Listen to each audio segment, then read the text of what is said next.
Hi guys, and welcome to Boring History Secrets channel. Tonight we step quietly into a winter that feels both familiar and impossibly distant, where snow settles over a newborn nation still unsure of its future. You find yourself standing in the 1776, where the air is sharp, the nights are long, and survival is never taken for granted. What did winter really feel like for the people living through revolution, uncertainty and bitter cold, and how different was their daily life from the cozy version we sometimes imagine? So before you settle into the story, take a moment to like the video and subscribe. And as you listen, I'd love to know where you are right now and what your local time is. Now dim the lights. You step forward and the snow beneath your boots answers with a soft, compacted crunch.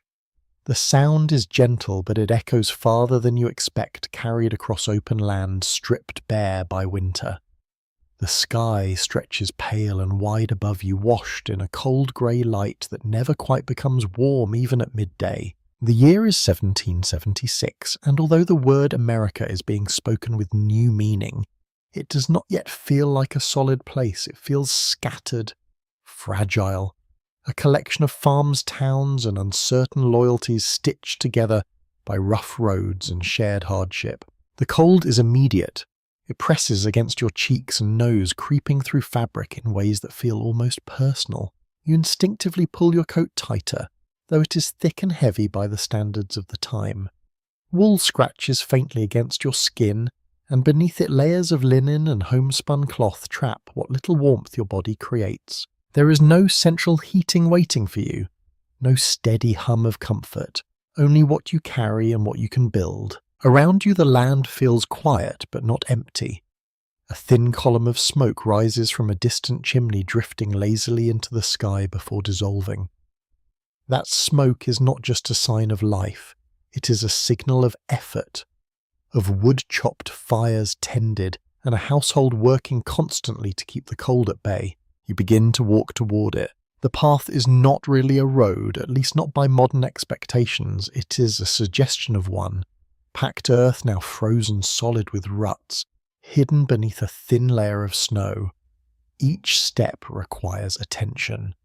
A careless movement could send you slipping, and in this world a fall is more than an inconvenience. It could mean injury, and injury could mean everything. Historians generally agree that winter travel in 18th century America slowed to a crawl, especially in rural regions where roads were poorly maintained. But there is some debate about just how isolated people truly became during these months. Some scholars argue communities remained surprisingly connected, while others suggest long stretches of near total isolation were common. As you move forward, the wind picks up, slightly brushing against your face with a dry, almost papery touch. It carries a faint scent. Wood smoke, yes, but also something deeper. Earth frozen and still, and beneath that a subtle trace of animals somewhere nearby. You pass a fence line, its wooden posts leaning slightly as if tired from years of standing. Beyond it a field stretches out, now covered in snow that smooths over every imperfection.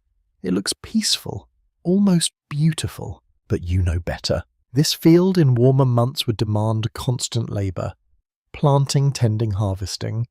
Now it rests, but not in a way that offers comfort. Winter is not a break. It is simply a different kind of work. A door creaks open ahead. You see a figure step out from the small house bundled in layers that make their shape bulky and indistinct. They pause, scanning the surroundings, their breath visible in short, steady bursts. There is no rush in their movements, but there is purpose in every step. Life here does not allow for wasted energy. You approach, slowly noticing how the house itself seems to huddle against the cold. Its wooden walls are darkened with age and weather, and the roof is patched in places where repairs have been made with whatever materials were available. The windows are small, designed to keep heat in rather than let light flood freely. Inside, you can already imagine the glow of firelight. The person nods at you as you draw closer, not overly surprised. Strangers exist here, but they are not common, and curiosity is tempered by caution. You nod back, feeling the unspoken understanding of shared conditions. Everyone is dealing with the same winter. There is a widely accepted historical fact that many homes in this period were built with a single central room where most daily life occurred during colder months. This room would contain the hearth, the heart of the household where cooking, warmth and social interaction all converged. But what is less certain is how warm these spaces truly were. Some accounts describe them as reasonably comfortable near the fire, while others suggest that even indoors breath could still be seen in the air on particularly cold nights. You step up to the door, and as it opens, a wave of heat meets you. Not overwhelming, not luxurious, but noticeable enough to feel like relief. The smell is immediate. Smoke thick but familiar. Cooked food, something hearty and slow-simmered. Damp wool, drying near the fire. It is a layered scent, one that tells you everything about survival in this season. Inside, the light flickers, gently cast by flames that dance within the hearth. Shadows move along the walls, stretching and shrinking in a quiet rhythm. The room is modest, filled with practical items rather than decoration. A table worn smooth by years of use. Chairs that creak slightly as they shift. You feel the warmth reach your hands first, then your face. And it's not even heat. The side closest to the fire grows warm quickly, while your back still senses the lingering chill from outside. It creates a strange balance, one that you adjust to without thinking. Near the hearth, a pot hangs over the flames, its contents bubbling slowly. The sound is soft, steady, almost hypnotic. It blends with the occasional crackle of burning wood, creating a kind of quiet music. There is a common assumption that meals in winter were bland and repetitive, and while that is partly true, there are surprising variations depending on region and access to preserved foods.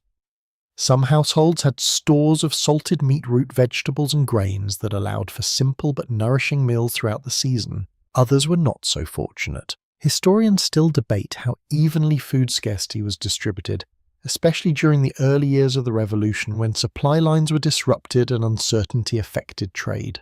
You sit for a moment, letting the warmth settle into your bones.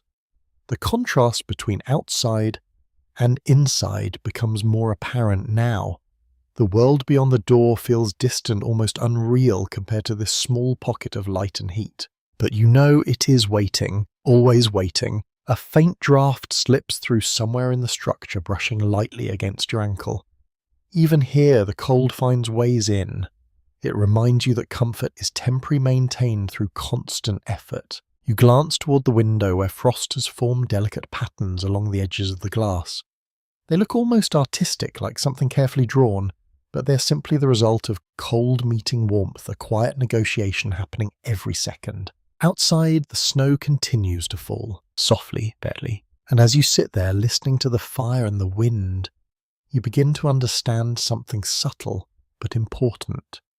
Winter in 1776 is not just a season. It is a condition of life shaping every decision, every movement, every small comfort. It is not dramatic. It is constant, and you are only just beginning to feel it. The warmth of the hearth lingers on your skin as you settle deeper into the room, though it never quite reaches your bones all at once. It comes in layers slowly, like everything else here. You notice how carefully the fire is tended, each log placed with quiet intention, as if the flames themselves require guidance to behave. Nothing is wasted. You shift slightly on the wooden chair beneath you, feeling its uneven surface press through your clothing. It is sturdy, but not designed for comfort. Few things are. Around you the house reveals itself in small practical details. Hooks along the wall hold heavy coats still dusted with fine traces of snow. A pair of boots rests near the fire, their leather stiff and darkened by repeated use. They are drying, always drying. The air carries a faint dampness mixed with the persistent smell of smoke that seems woven into every surface.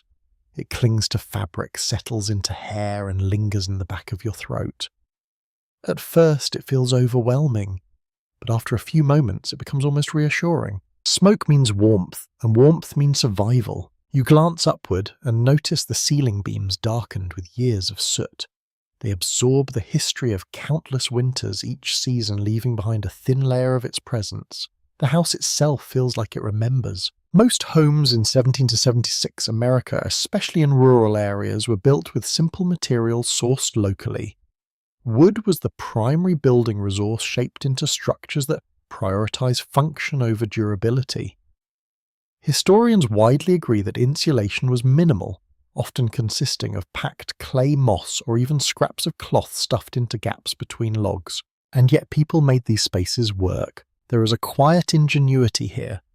You see it in the way cloth is draped over doorways to block drafts, in the careful positioning of furniture closer to the hearth, and in the subtle layering of daily life around the source of heat. Everything gravitates toward the fire. You lean forward slightly, extending your hands again. The heat feels sharper this time, almost prickling against your skin. Too close and it burns. Too far and it disappears. There is a constant negotiation between comfort and discomfort, one that never fully settles. Behind you, the faint whistle of wind presses against the outer walls. It is a low, persistent sound threading through the structure in ways that feel both distant and immediate. You can almost trace its path, slipping through unseen cracks, brushing along surfaces before fading again. The house is not sealed. It breathes in its own imperfect way. A small, curious detail often mentioned in personal diaries of the time is how people would sometimes hang blankets or even animal skins along interior walls during winter months. Not as decoration, but as an extra barrier against the cold. It created a layered environment, softening the harshness of wooden interiors. Still, historians are not entirely certain how widespread this practice was. Some believe it was common in harsher northern climates, while others suggest it depended heavily on a household's resources. You notice movement near the hearth. Someone reaches out, adjusting the pot hanging above the flames. The lid shifts slightly, releasing a stronger wave of scent into the room. It is earthy and rich, with hints of root vegetables and something savoury that has been simmering for hours. The smell wraps around you. It is simple but deeply comforting. Food here is not about variety, it is about endurance. Meals are designed to sustain, to provide enough energy to carry through long, cold days. You realise quickly that warmth does not just come from fire, it comes from what you eat and how often you can eat it. You hear a faint crack as another log settles into the fire, sending a brief shower of sparks upward. They flicker for a moment before disappearing into the chimney, their glow fading almost instantly. It is a small, beautiful thing, gone just as quickly. The light in the room shifts subtly with every movement of the flames. Shadows stretch and contract, creating a soft, restless motion along the walls. It feels almost alive, like the house itself is gently breathing in time with the fire. You lean back again, noticing how the warmth begins to fade the farther you move from the hearth. It is not dramatic, just gradual. A reminder that comfort has boundaries here, clearly defined by distance and fuel. Fuel is everything. Wood must be gathered, chopped, stacked, and protected from moisture. It is a constant task, one that begins long before winter arrives and continues through its coldest days. Without it, this entire space would transform from shelter into something far less forgiving. There is a well-established historical understanding that families often spent weeks, even months, preparing firewood before winter. But what remains uncertain is whether most households gathered enough to last comfortably through the entire season. Some records suggest shortages were common, leading to careful rationing of fires. You imagine those nights, when the fire burns lower than it should, when blankets are pulled tighter, when sleep comes slowly. The thought lingers quietly before dissolving into the present moment. A faint sound reaches your ears.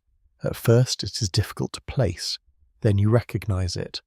The soft, rhythmic drip of melted snow falling from boots onto the floor near the door. It creates a small, dark patch that spreads gradually, only to dry again in the warmth. Water is always supposed to see water always to moving stay.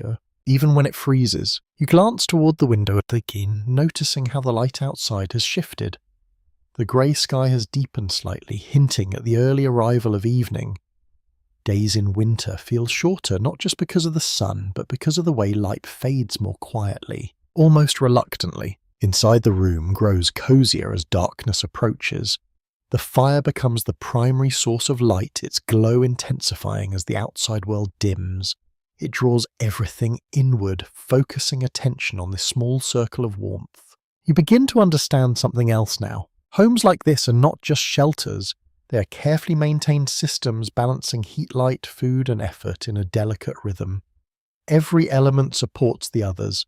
Every task connects to survival. There is no separation between comfort and work. They are the same thing. The wind rises again, pressing gently against the walls before slipping away.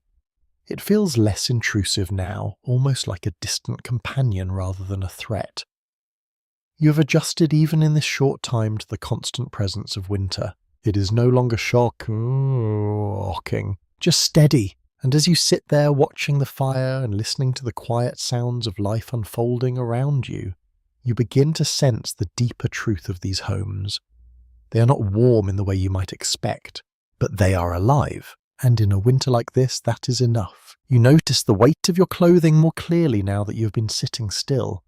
It settles across your shoulders and laps around your body, thick and slightly stiff, as if it has its own quiet presence.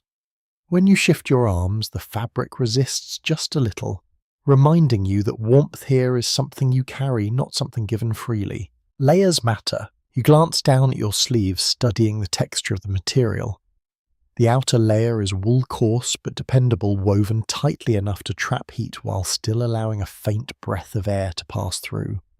Beneath it, a linen shirt rests closer to your skin, softer, but far less effective at keeping warmth inside.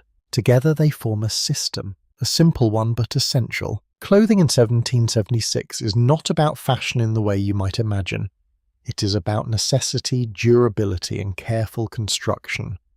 Historians widely agree that most people owned only a small number of garments, often wearing the same pieces daily, adjusting them with layers depending on the season. You feel that reality now. Nothing here is excessive. You pull your coat slightly tighter, noticing how the seams press against your wrists and neck. There are no zippers, no quick adjustments. Just buttons, ties, and careful fitting. Every piece is designed to close off openings where cold air might slip inside. And it still does.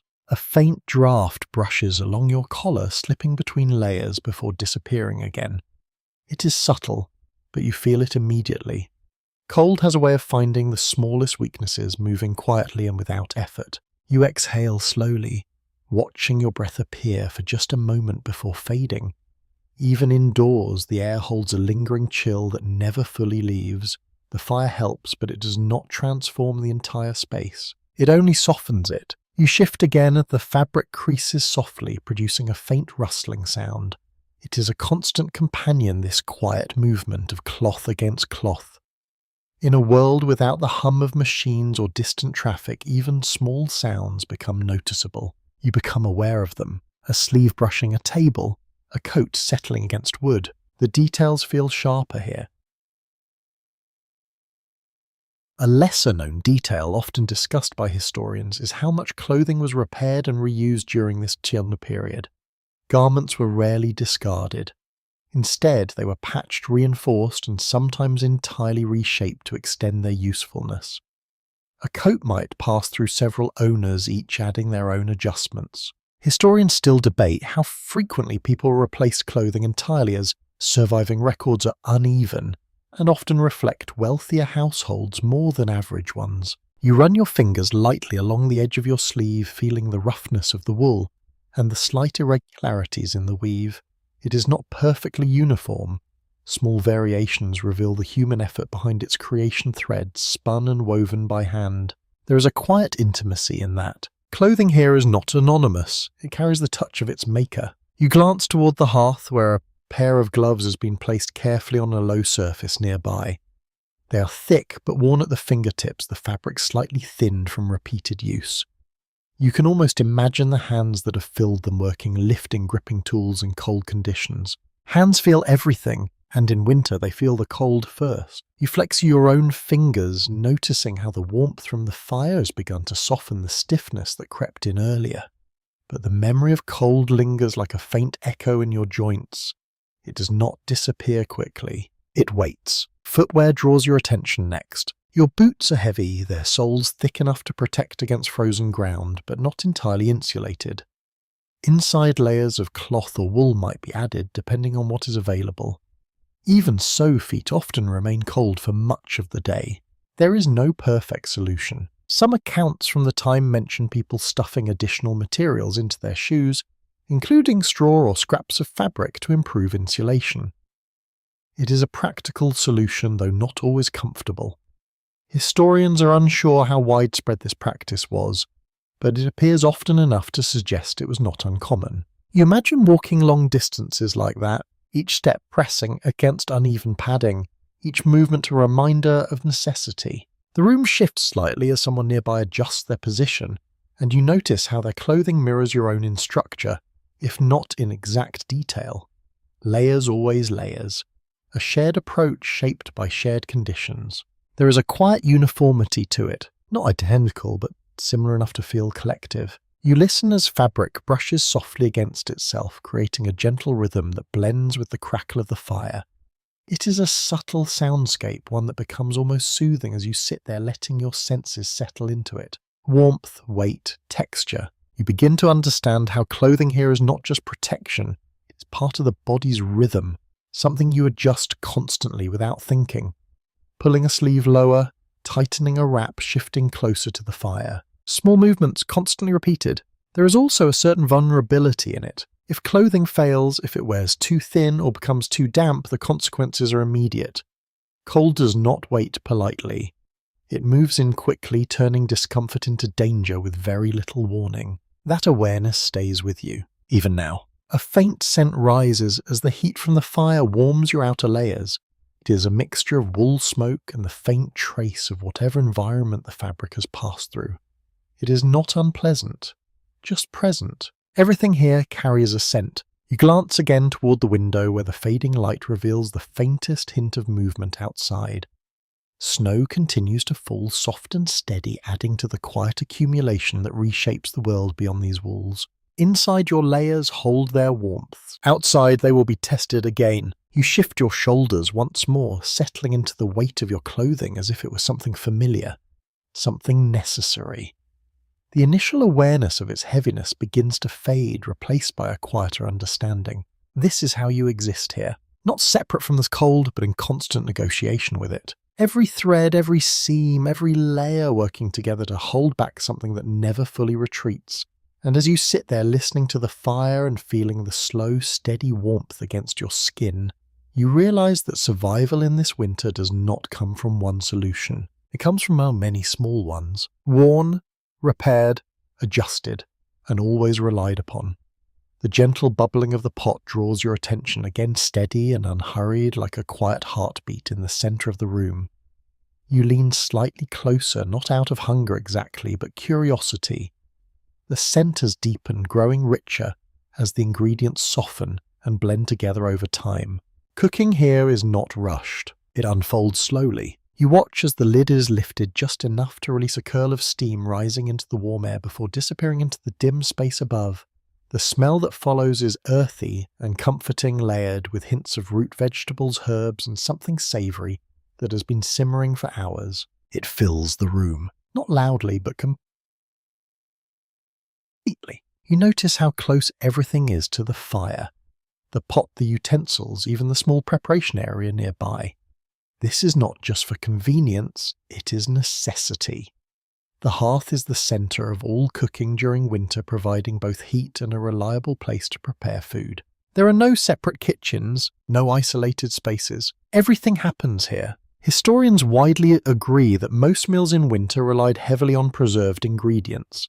Fresh produce was scarce, replaced by stored foods such as dried beans, salted meats, root vegetables like turnips and carrots, and grains that could last through long months. You imagine the effort behind each ingredient. Harvested months ago, stored carefully, protected from spoilage. Each one represents planning, foresight, and a bit of hope that it would last long enough. You shift in your seat, noticing how the warmth from the fire intensifies as you move closer. It brings with it a faint dryness, a contrast to the damp chill that lingers elsewhere in the room. Your hands feel it first, the skin tightening slightly as the heat settles in. The person tending the pot moves with quiet familiarity, stirring slowly with a wooden utensil worn smooth from use. There is no measuring, no written recipe, just memory and experience guiding each movement. A pinch of something added, a pause, another stir. Cooking here is instinctive. You hear the soft scrape of wood against iron as the utensil circles the pot. It blends with the steady crackle of the fire, creating a rhythm that feels almost meditative. Time seems to stretch in this space, marked not by clocks, but by sounds and sensations. A common historical fact is that bread remained a staple in colonial diets, even during winter. It was often baked in batches, sometimes using communal ovens when available, and then stored for as long as possible.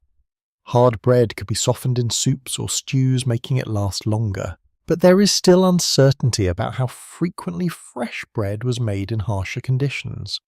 Some historians suggest it was less common during deep winter, while others argue that households adapted by baking smaller, more frequent portions when fuel allowed. You glance toward a small surface near the hearth where a loaf rests its crust, dark and slightly cracked.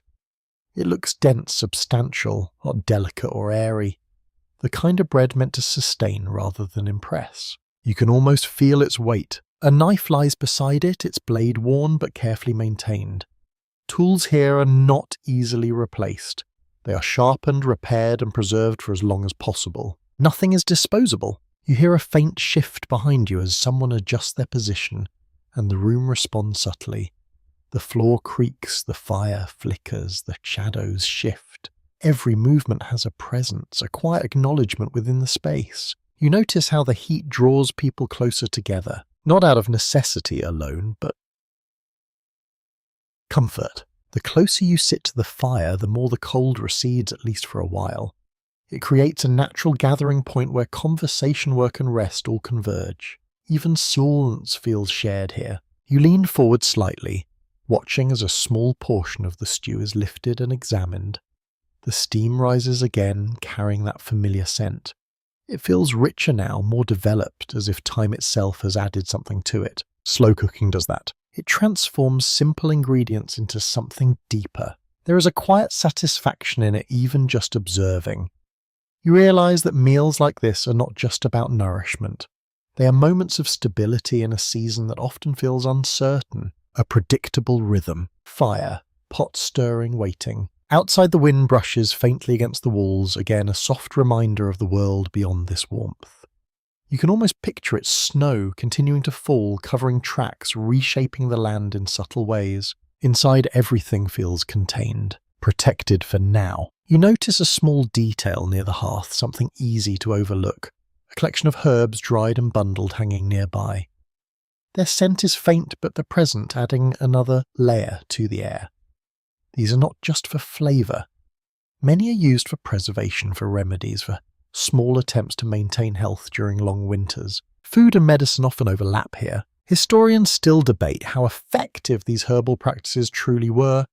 Some argue they provided genuine benefits, while others suggest their impact was limited, shaped more by tradition than measurable results. You watch as a portion of the stew is finally ladled into a simple bowl. The liquid moves slowly, thick and substantial, carrying pieces of softened vegetables and bits of meat. Steam rises steadily, creating a soft haze in the air. It looks warm, inviting in its own modest way. You bring the bowl closer, feeling the heat radiate outward, warming your hands through the sides. The surface ripples gently as you shift it, releasing another wave of scent. It feels grounding, almost calming. You take a moment before tasting. The warmth alone is enough. Then slowly you bring a spoonful to your lips. The flavour is simple but deeply satisfying. Earthy, slightly salty, with a richness that comes from time rather than complexity. It fills your mouth and lingers just enough to feel complete. It is not extravagant, but it is enough. You swallow, and a quiet warmth spreads through your chest, different from the heat of the fire. This is internal, slower, but just as important. You understand now how food becomes another layer of protection against the cold, not visible, but felt. The room continues its quiet rhythm around you. The fire crackles, the pot simmers, the wind whispers faintly beyond the walls. Everything moves together in a kind of balance, each element supporting the others. You take another slow spoonful, letting the warmth settle in. And as you sit there, surrounded by the gentle sounds and steady heat, you begin to see how winter meals are not just about survival. They're about continuity. about maintaining something steady in a world shaped by cold and uncertainty. A small consistent comfort, held carefully, shared quietly, and always appreciated. The moment you step back outside, the cold greets you again without hesitation. It feels sharper now, almost impatient, as if it has been waiting just beyond the door.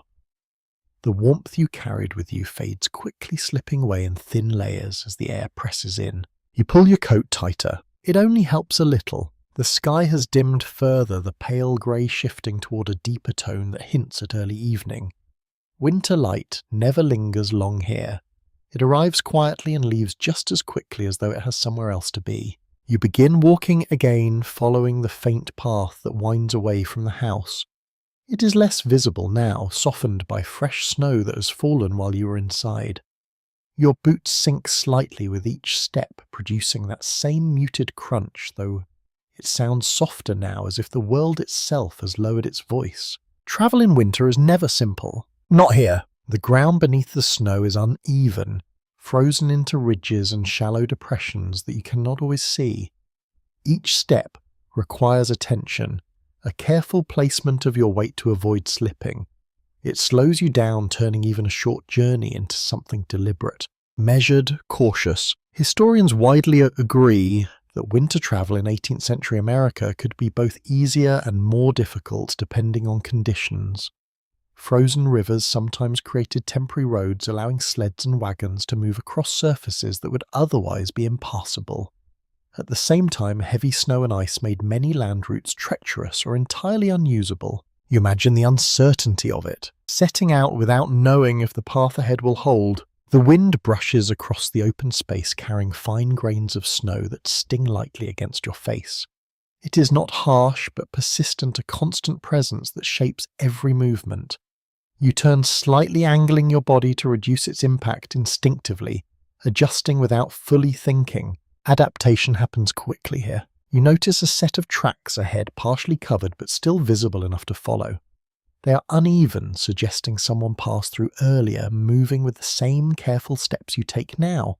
Their sight brings a quiet sense of connection. You are not alone, even in this wide, quiet landscape. The path leads towards a line of trees in the distance, their bare branches reaching upward like thin, dark silhouettes against the fading sky. As you approach, the air changes slightly. The wind softens, broken by the trunks and tangled limbs that create a natural barrier. The forest feels different, quieter, closer. Your footsteps sound sharper here. The crunch of snow more defined as it echoes faintly between the trees. The smell shifts too, carrying a subtle hint of wood and earth beneath the frozen surface. It is faint but noticeable, a reminder that life continues even beneath the cold. Travelling through areas like this would have been common, especially for those moving between settlements. There were no paved roads, no clear signage, just familiar routes learned over time and remembered through experience, and sometimes forgotten. Historians still debate how often travellers became lost during winter journeys.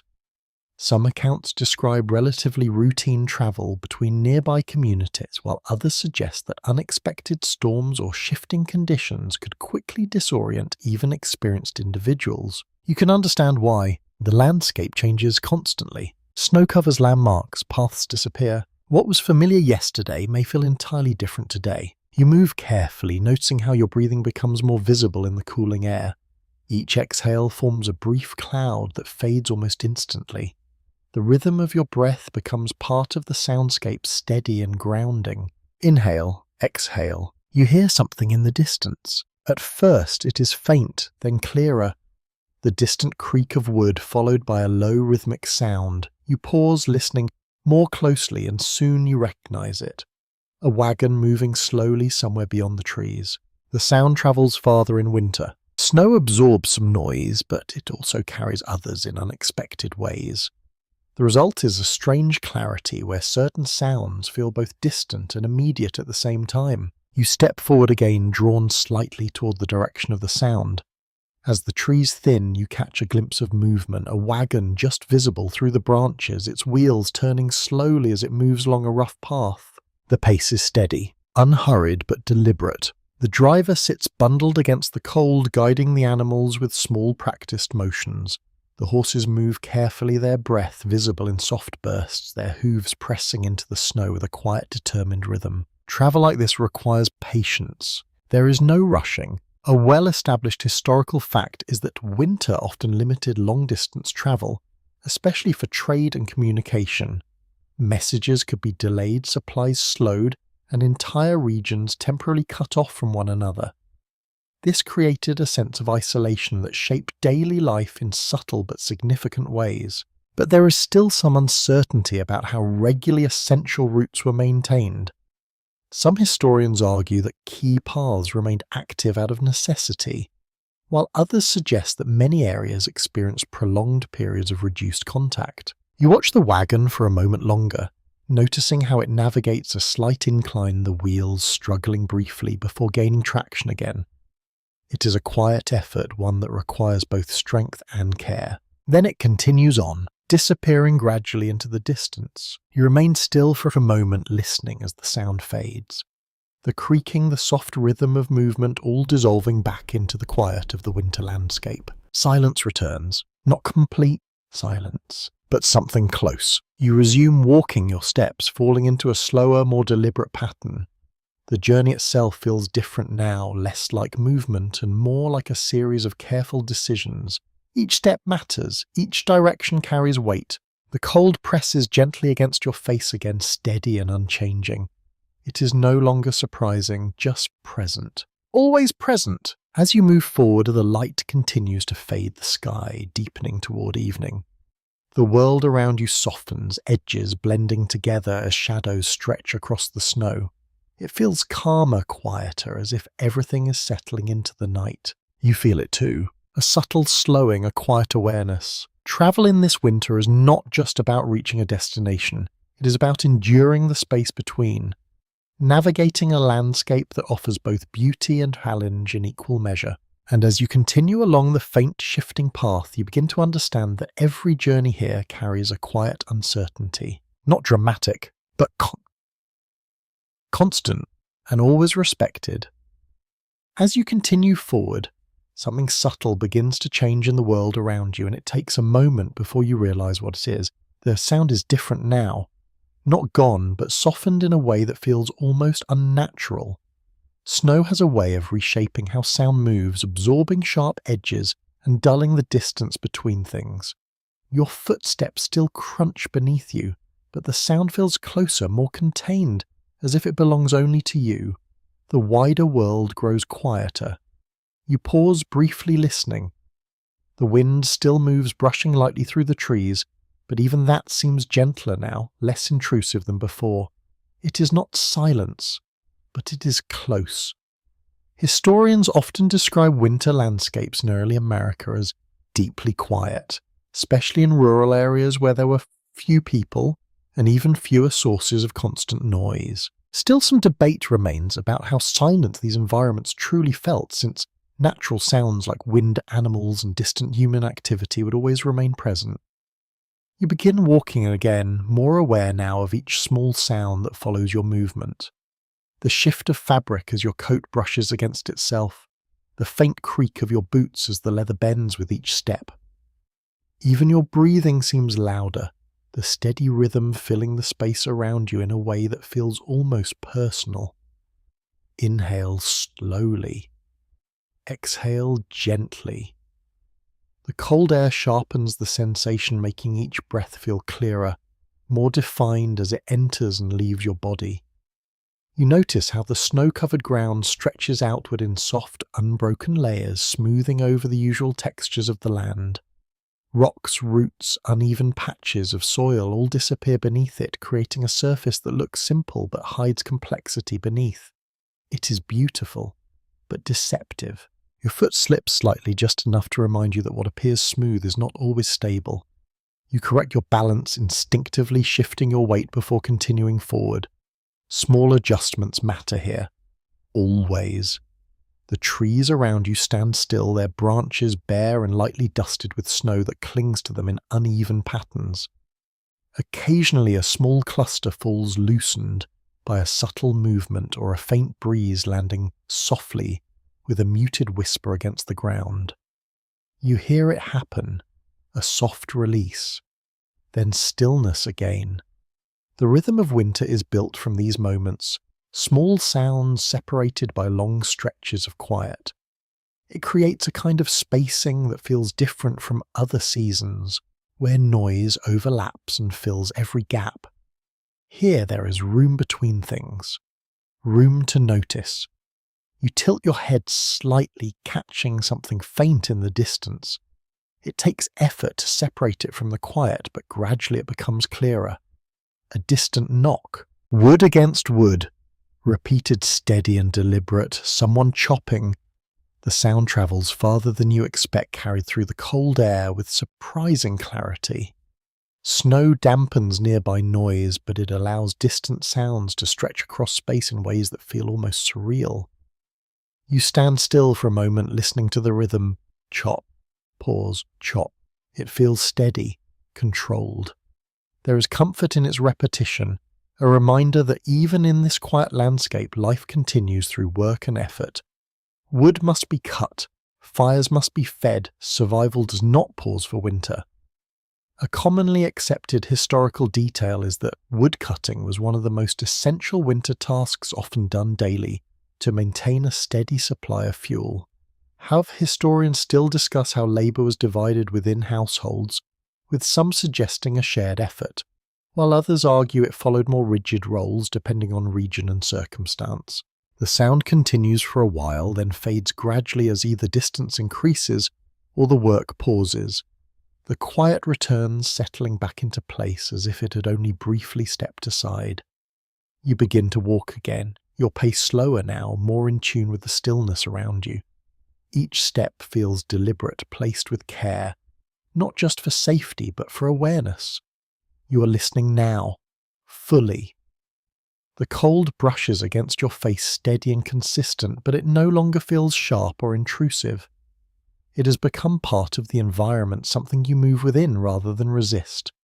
Your senses adjust, they always do. You notice a faint creak above you, drawing your eyes upward. A branch shifts slightly under the weight of snow, bending just enough to release a small cascade that drifts downward in soft, scattered flakes. They land without sound, or almost without sound, just the faintest suggestion of contact as they settle into the layer below. It is easy to miss, but once you notice it, you cannot ignore it. Winter is full of these nearly silent moments, small changes that happen constantly but rarely announce themselves. You feel your own presence more clearly. Because of it, your movement standing out against a backdrop that asks for quiet. Not demands, but encourages. You slow your breathing slightly, matching the pace of your surroundings. Inhale, pause, exhale. The rhythm blends with the world around you, becoming less separate, more integrated. It is a strange feeling, but a calming one. As you continue walking, the fading light deepens further, and the soft grey of the sky begins to shift toward evening. Shadows stretch longer across the snow, though they remain gentle without sharp edges. Everything feels softened, muted. The quiet follows you not as an absence, but as a presence in itself, shaping how you move, how you listen, how you exist within this winter landscape. And as you take another careful step forward, you realize that this silence is not empty at all. It is full of small sounds, subtle movements, quiet life continuing beneath the surface. You just have to listen closely enough to hear it. As the quiet settles around you, the sense of stillness begins to shift into something more active, something quietly persistent beneath the surface of the winter day. Work does not stop here. It simply changes shape. You notice it first in the distance, a faint movement near a structure partially hidden by trees, where figures move slowly but steadily despite the cold pressing in around them. There is no urgency in their pace, but there is no pause either, just a continuous rhythm that carries through the day without interruption. You step closer, your boots pressing into the snow with that familiar softened crunch, and the details begin to sharpen. A man lifts a bundle of wood, adjusting his grip before carrying it toward a small stack near the house. while another bends slightly, clearing a narrow path that has already begun to disappear beneath fresh snowfall. Every movement is deliberate, nothing wasted. The air carries the scent of split wood, sharp and clean, mixed with the ever-present trace of smoke drifting from the chimney above. It is a working scent, one that feels tied to effort rather than comfort, even though it leads to warmth later.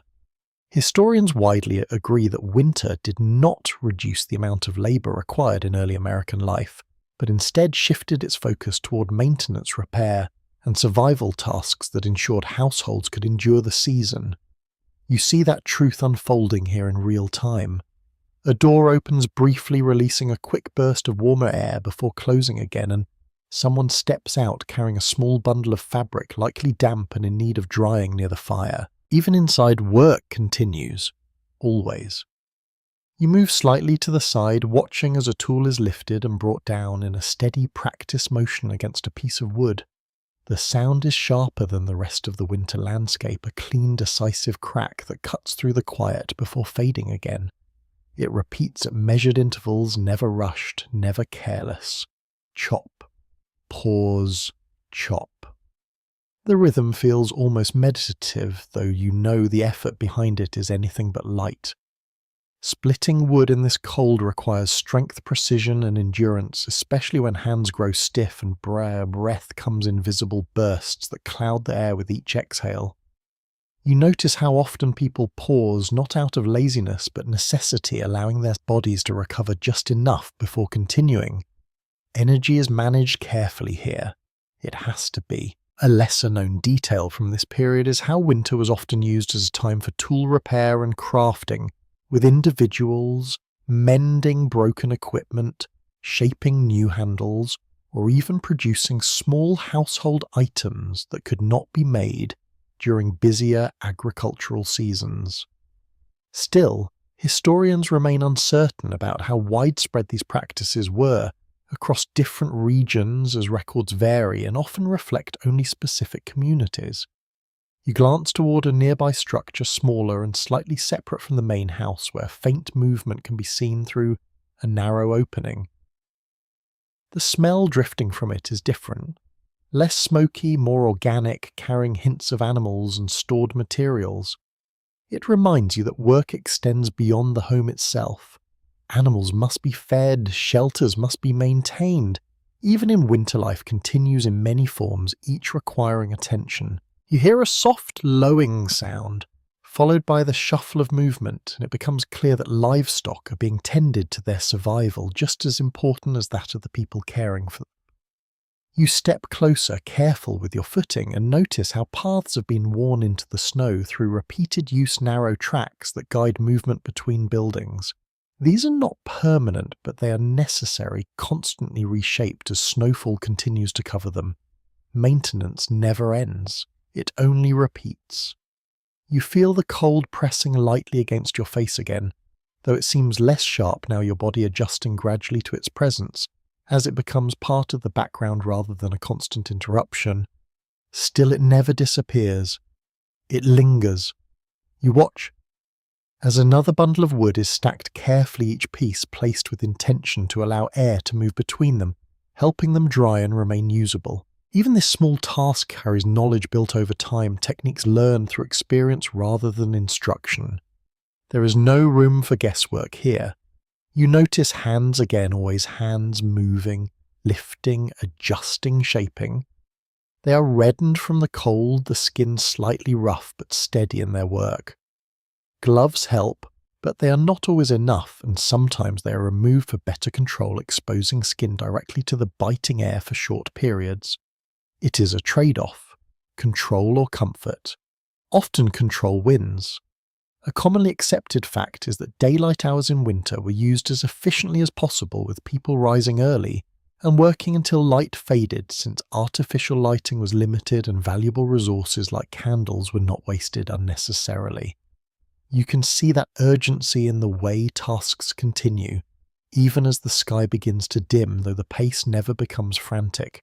It remains steady, consistent. You shift your weight slightly, noticing how your own body mirrors what you observe. Small adjustments, subtle movements to maintain warmth and balance. Even standing still requires effort here. You cannot simply exist, you must engage. The sound of movement continues around you, wood being placed, tools being set aside, footsteps moving along packed paths that have been carved into the snow through repetition. It creates a quiet kind of activity, one that does not disturb the stillness of winter, but exists within it, working alongside it rather than against it. You begin to understand that winter labour is not loud or dramatic. It is quiet, repetitive, essential. It happens in small moments repeated over and over, building towards something larger without ever announcing itself. Survival is built this way, not in grand actions, but in steady ones. And as you stand there watching the rhythm of work continue under a fading winter sky, you realise that there is no real separation between rest and labour here. Even stillness carries purpose. Even pauses are part of the process. Everything moves together slowly, steadily, in a way that feels both demanding and strangely calming at the same time. The rhythm of steady work begins to fade behind you as you move away, but another presence quietly takes its place, one less visible yet deeply felt in winter life. Illness lingers here, not always obvious at first, but never far. You notice it in the slowed movements of someone passing nearby, their steps slightly heavier, their breathing just a bit more laboured in the cold air. It is subtle, but noticeable. Winter has a way of revealing weakness, drawing out small discomforts and turning them into something harder to ignore. You pull your coat closer again as a faint chill slips along your neck, and for a moment you imagine what it would feel like if your body could not push back against it. If warmth did not come easily. If strength began to fade. Sickness in 1776 is not an isolated event. It is a shared risk, something that moves quietly through households, carried by proximity, by air, by simple contact that cannot always be avoided. Historians widely agree that respiratory illnesses were especially common during winter months when people spent more time indoors, gathered close together around limited sources of heat. The very thing that keeps you warm can also expose you. You approach another small home, its door closed tightly, the edges lined with cloth to keep drafts from slipping inside. Smoke rises steadily from the chimney, but the air around the structure feels different, heavier somehow, as if it holds something unspoken. You step closer, noticing how the usual sounds of activity are quieter here, more subdued. The door opens slowly and a figure steps out, pausing briefly as if adjusting to the colder air. Their movements are careful, measured, and you can sense a certain fatigue in the way they carry themselves. Not dramatic, but present. Inside, the warmth greets you again, though it feels less lively than before, more contained, as if the fire burns not for comfort but necessity alone. The smell is familiar smoke and food, but there is something else beneath it, faint but distinct. Herbs, bitter, slightly sharp, lingering in the air near the hearth. You notice a small bundle resting nearby, leaves dried and tied together, likely steeped into teas or broths, meant to ease discomfort or support recovery. Remedies here are simple and uncertain. A well-known historical fact is that colonial Americans relied heavily on home remedies and traditional knowledge to treat illness using plants, herbs, and basic mixtures passed down through generations. Professional medical care existed, but it was limited, often expensive, and not always accessible, especially in rural areas. Even when it was available, its effectiveness was far from guaranteed. Historians still debate how much these treatments truly helped, with some suggesting they provided relief in certain cases, while others argue that many illnesses simply ran their course regardless of intervention. You move quietly within the room, noticing how activity continues but at a slower pace. Someone tends the fire, adjusting it carefully to maintain a steady heat, while another prepares a simple mixture, stirring slowly as steam rises in thin, wavering lines. Every action feels deliberate, gentle, as if the space itself has softened. You hear a faint cough from somewhere deeper in the room, followed by silence that stretches just long enough to feel heavy before easing again. It is not alarming, but it lingers, the kind of sound that stays with you even after it fades. You sit for a moment, feeling the warmth reach you, though it seems less comforting here, more functional, as if it serves a purpose beyond simple relief. Keeping someone warm can mean the difference between recovery and decline. Temperature matters. You notice how close the seating is arranged near the fire, tighter than in other homes, as if drawing everyone inward to share what warmth is available. Blankets are layered nearby, thick and worn, ready to be used or already in use, their surfaces carrying the faint scent of smoke and time. Nothing is pristine, everything is used. A small detail catches your attention near the hearth, a cup resting beside the fire, its contents steaming lightly. You can smell it faintly, a mixture of herbs and something bitter, beneath likely intended to soothe or strengthen. You imagine the taste, not pleasant, but necessary. You hear quiet voices, low and steady, speaking in tones that avoid sharpness or urgency. Even conversation adjusts here, becoming softer, more measured, as if loudness itself might disrupt the fragile balance within the room. Care is present in every movement, in every word. A lesser-known detail often discussed is how caregiving in this period was primarily handled within the household, with family members taking on the responsibility of tending to the sick, often without formal training, but guided by experience and shared knowledge. Still, historians are uncertain how consistently effective this care was, as outcomes varied widely and records are limited. You shift slightly, noticing how even the air feels different here, warmer but heavier, carrying more moisture, more scent, more presence. It wraps around you in a way that feels almost tangible, as if the space itself is holding something delicate. Time moves differently in rooms like this, slower, more deliberate. You glance toward the window where fading light presses faintly against the frosted glass, reminding you that the day continues outside even as everything inside feels suspended. The world does not pause for illness, but within these walls it softens, just enough. You feel your own breath again, steady and clear, and it brings a quiet awareness of how easily that could change in this environment. Health is not assumed here. It is noticed, appreciated. You sit in the quiet for a moment longer, listening to the soft crackle of the fire, the faint movement of fabric, the subtle rhythm of breathing that fills the space without drawing attention to itself. It is fragile, but enduring, and as you rise gently, stepping back toward the door, you carry with you the understanding that winter does not just test the strength of structures or supplies, it tests the body. Quietly, constantly, and always without warning. You leave that quieter, heavier space behind, but the awareness of fragility lingers with you. As you step back into the cold, where the world feels sharper again, more exposed, and somehow more uncertain in a different way. The air presses against your face with renewed clarity, and your breath returns to visible clouds that drift briefly before dissolving into the fading light. You move forward, following a path that feels less domestic now, more worn, more travelled, and as you continue, the signs begin to change subtly around you, shifting from the rhythm of household life into something broader, more collective and more strained. The land opens slightly, and in the distance you begin to notice movement that feels different from earlier scenes, less steady, more uneven, shaped by fatigue rather than routine. You approach slowly, your steps careful on the frozen ground, and the details come into focus with quiet persistence. Figures gather in loose clusters, their clothing heavier, more layered though not always well fitted or complete, and their movement carry a kind of weight that goes beyond the cold itself. This is winter at war, not loud, not dramatic, but constant.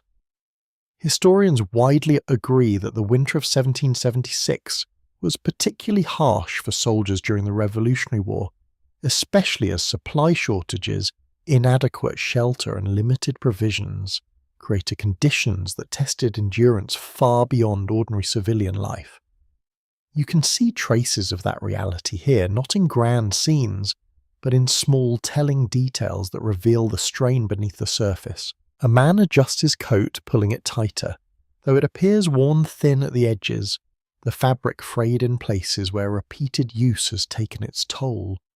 Another sits on a low surface, rubbing his hands together, slowly trying to restore warmth that never fully returns.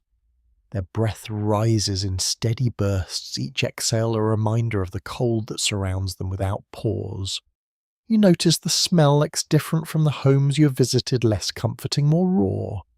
Smoke is still present, but it is mixed with damp, earth-worn fabric, and the faint metallic trace of tools and equipment that have been used repeatedly in harsh conditions. It is not unpleasant, but it's not soothing either. It simply is. You step closer, careful not to intrude, observing the way these individuals move within their space. A temporary arrangement of tents and makeshift shelters that offer some protection, though clearly not enough to fully keep the cold at bay. The structures are simple stretched fabric over frames, their surfaces dusted lightly with snow that gathers and melts in uneven patches. Inside you can imagine the same struggle for warmth, though likely with fewer resources and less consistency than the homes you have seen. A commonly accepted historical fact is that many soldiers lacked proper winter clothing during this period, with shortages of shoes, coats and blankets becoming a serious concern, particularly in Continental Army camps. Some accounts even describe men wrapping their feet in rags to protect them from frozen ground. Still, historians continue to debate the extent of these shortages across different units as records vary and conditions were not always uniform. You hear a faint sound nearby drawing your attention and soon recognize it as the clink of metal against metal, followed by a low murmur of voices, speaking in quiet, measured tones. Conversation here feels different, less relaxed, shaped by shared hardship and the constant awareness of what lies ahead. There is no easy laughter, only brief exchanges.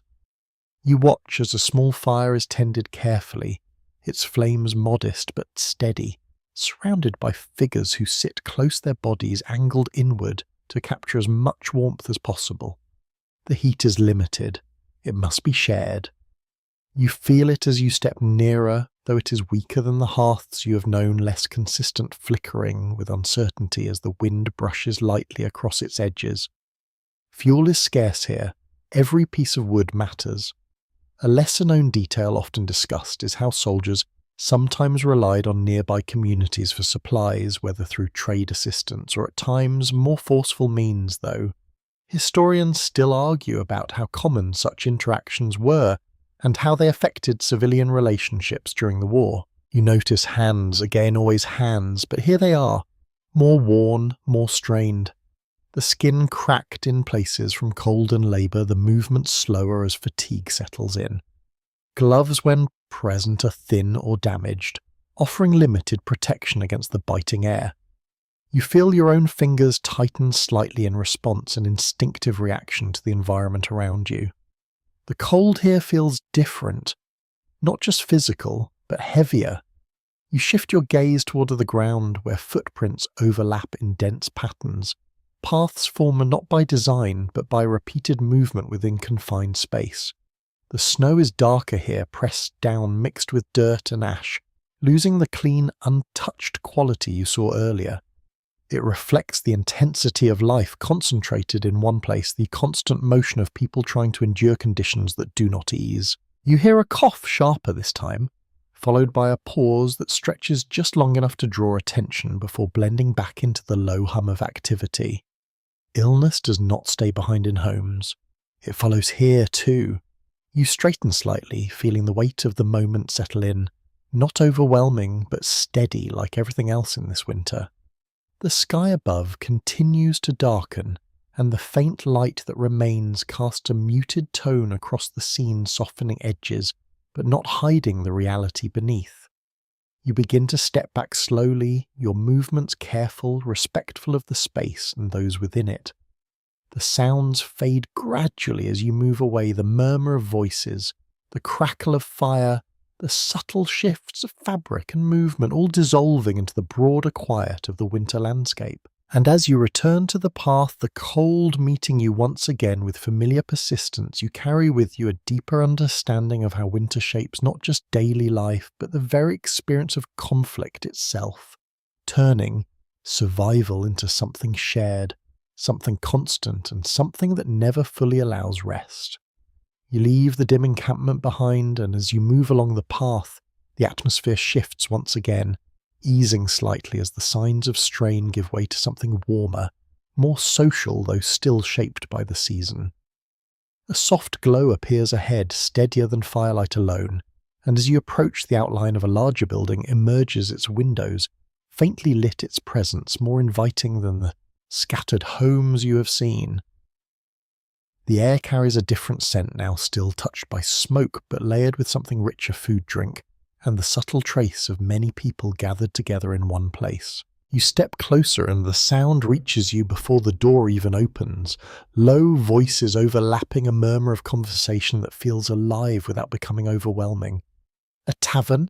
Not grand, but important. You pause briefly outside, noticing how the snow near the entrance has been packed down by repeated footsteps, creating a firm, uneven surface that reflects constant use.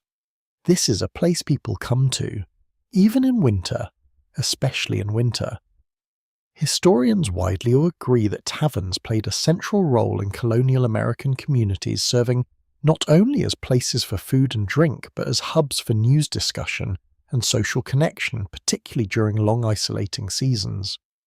You push the door open and warmth meets you immediately, stronger and more expansive than the smaller homes you have visited.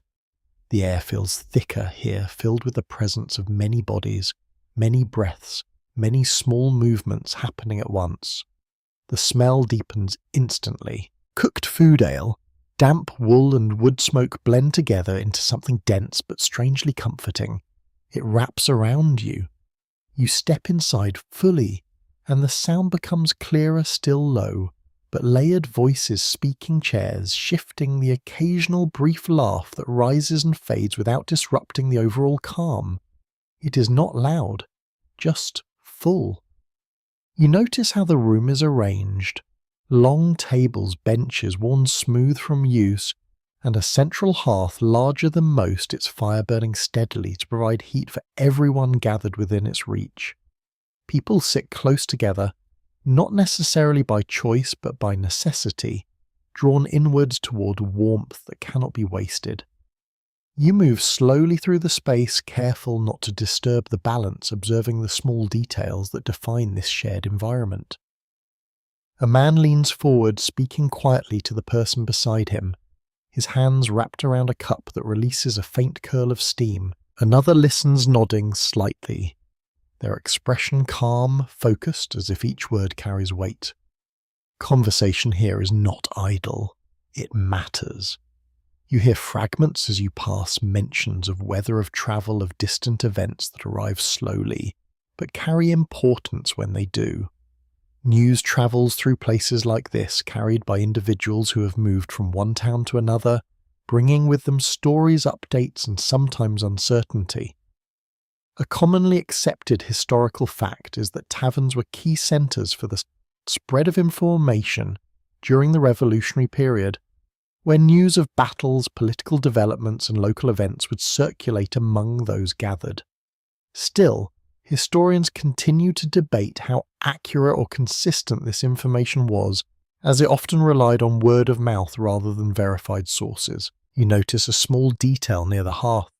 A cluster of individuals sitting slightly apart, their posture more relaxed, their conversation lighter, though still contained. One gestures gently as they speak, and for a moment a brief smile appears soft and fleeting, before settling back into the calm rhythm of the room. Even here joy exists, quietly. You step closer to the fire, feeling its warmth spread more evenly than in smaller spaces, though still not enough to reach every corner of the room. Those seated farther away remain wrapped tightly in their coats, adjusting occasionally to maintain comfort.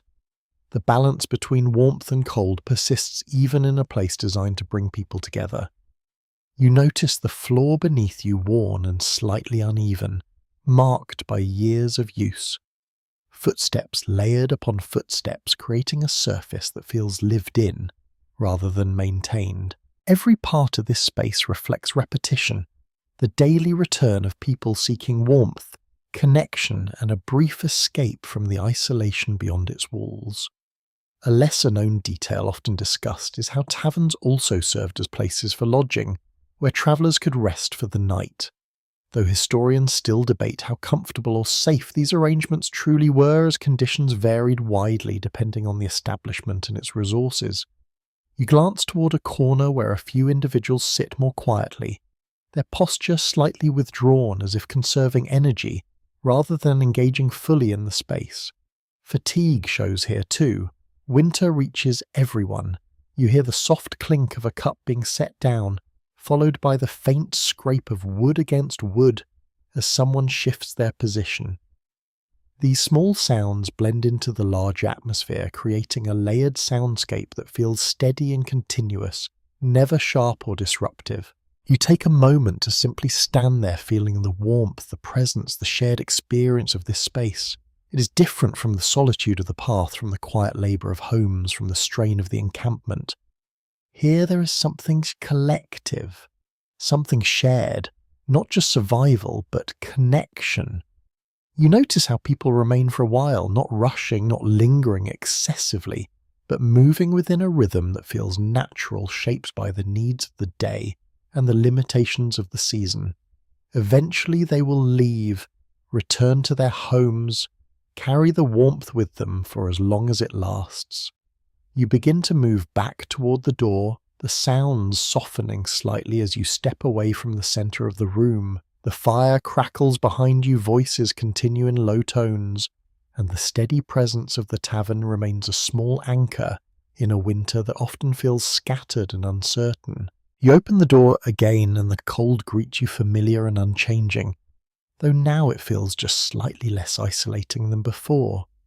And as you step back into the quiet night, you carry with you the understanding that even in the harshest conditions, people find ways to gather to share warmth and to create small spaces where the weight of winter feels just a little lighter. You step back into the open night and the shift is immediate, the warmth of the tavern fading quickly. As the cold settles once more around you, steady and patient as if it never truly left. The sky above has deepened into a darker shade, not fully black, but layered with soft tones of grey and blue that stretch quietly across the horizon. There are no streetlights here, no distant glow of a city, only what the night naturally allows. You pause for a moment, letting your eyes adjust, and slowly the world begins to reappear in softer shapes, outlines emerging where before there was only shadow. The snow reflects what little light remains, giving the ground a faint glow that guides your steps, subtle, but enough. You begin walking again more carefully now, your pace instinctively slowing as visibility decreases and the path becomes less certain beneath your feet. Each step feels more deliberate, more considered. You notice how sound changes again in the dark, becoming slightly more pronounced in some ways, as if your senses compensate for what your eyes can no longer fully provide. Your footsteps seem louder, your breathing more present. Even the faint movement of your clothing carries a clearer rhythm. It is not louder, just closer. You glance toward a nearby home. It's a window glowing faintly with a candlelight, a small steady flicker that contrasts gently against the surrounding darkness. It draws your attention immediately, not because it is bright, but because it is rare. Light here is precious, carefully used. A well-established historical fact is that candles in this period were often made from tallow or beeswax, both of which required time and resources to produce, making them valuable, and not something to be burned without purpose. Most households used them sparingly, especially during winter when supplies needed to last. You move closer, observing how the light inside shifts, subtly flickering, as the flame responds to small movements of air within the room. It creates a soft, uneven glow that dances along the walls, never fully steady, always in motion. You imagine what it feels like inside the dim illumination, casting long shadows, shaping the space in a way that feels both intimate and limited. You realize how much darkness surrounds daily life here once the sun sets, how activities must adjust to this reduced visibility, how tasks slow or stop entirely depending on the availability of light. Night changes everything. You step back slightly, looking out across the landscape, and notice how much of it disappears into shadow, the familiar shapes of trees and paths blending together until they become indistinct. The world feels smaller at night, not because it is, but because you can only perceive a portion of it at any given moment.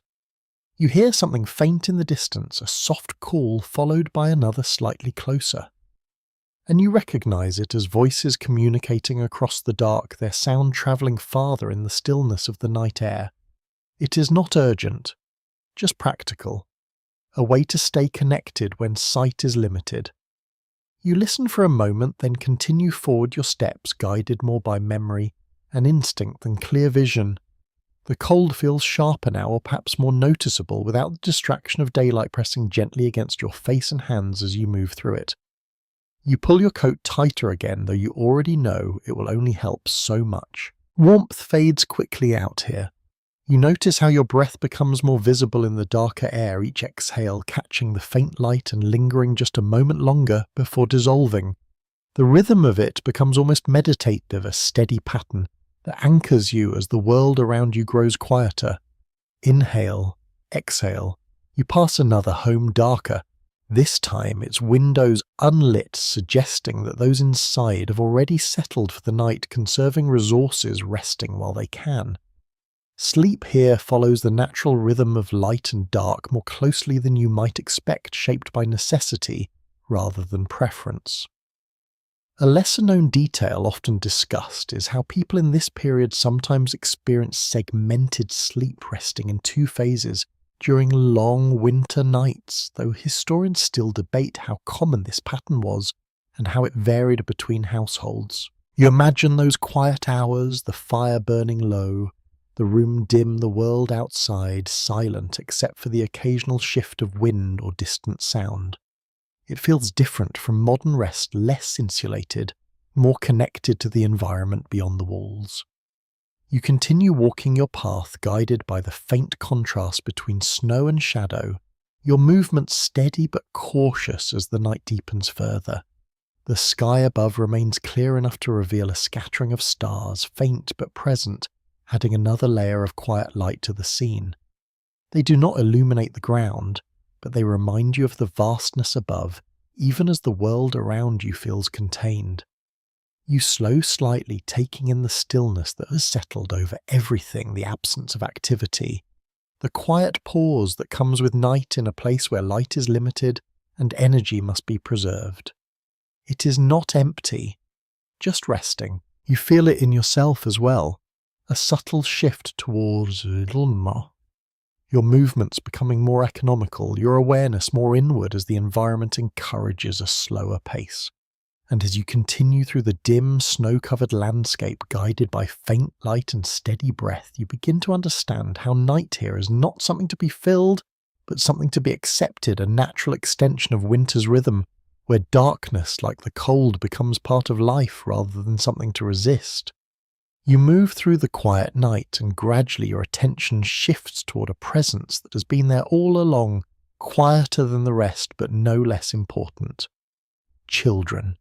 You begin to notice the signs of them more clearly now, not in loud play or restless movement, but in smaller traces left within the rhythm of winter life. A pair of smaller footprints beside larger ones, partially filled with fresh snow. A faint, uneven pattern near a doorway where someone has stepped repeatedly in short, quick motions. Subtle things, easy to miss. You approach another home, its interior softly lit by a low, steady glow, and as you draw closer you hear something different. Lighter sounds, softer. Voices, a brief whisper of laughter that fades almost immediately as if it knows not to linger too long. Inside, the warmth holds steady though not abundant, and you notice how space is shared carefully, bodies gathered closer together, to conserve heat movements, smaller, more contained. Children sit near the hearth, their forms wrapped in layers that seem slightly oversized.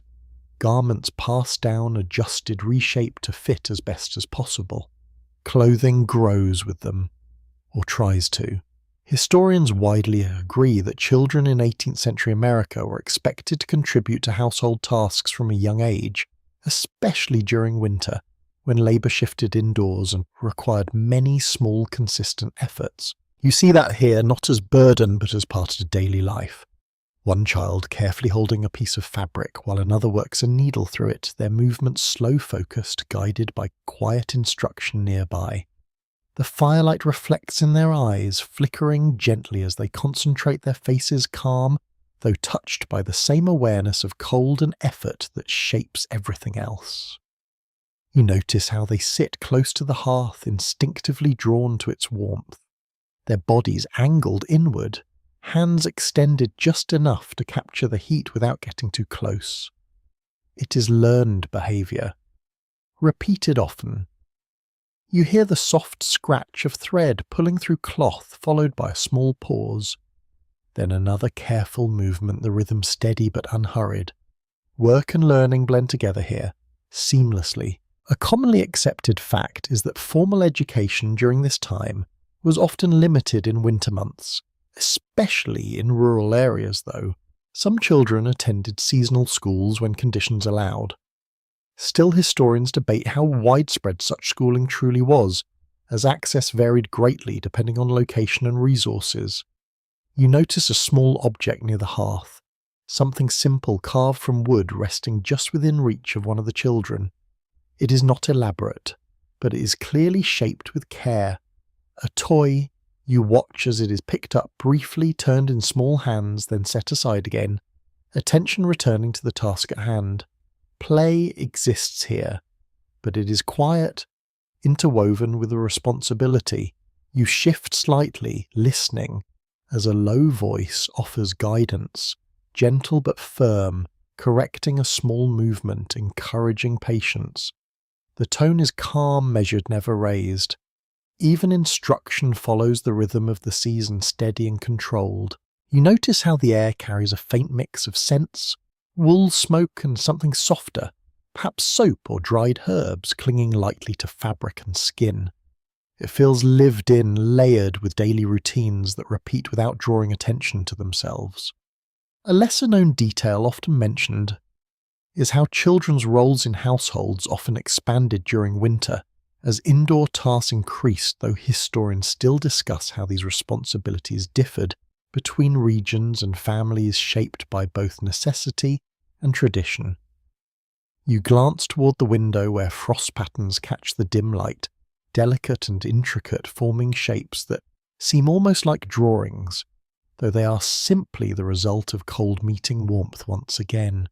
One of the children notices it too, pausing briefly to look, their expression softening for a moment before returning to their work.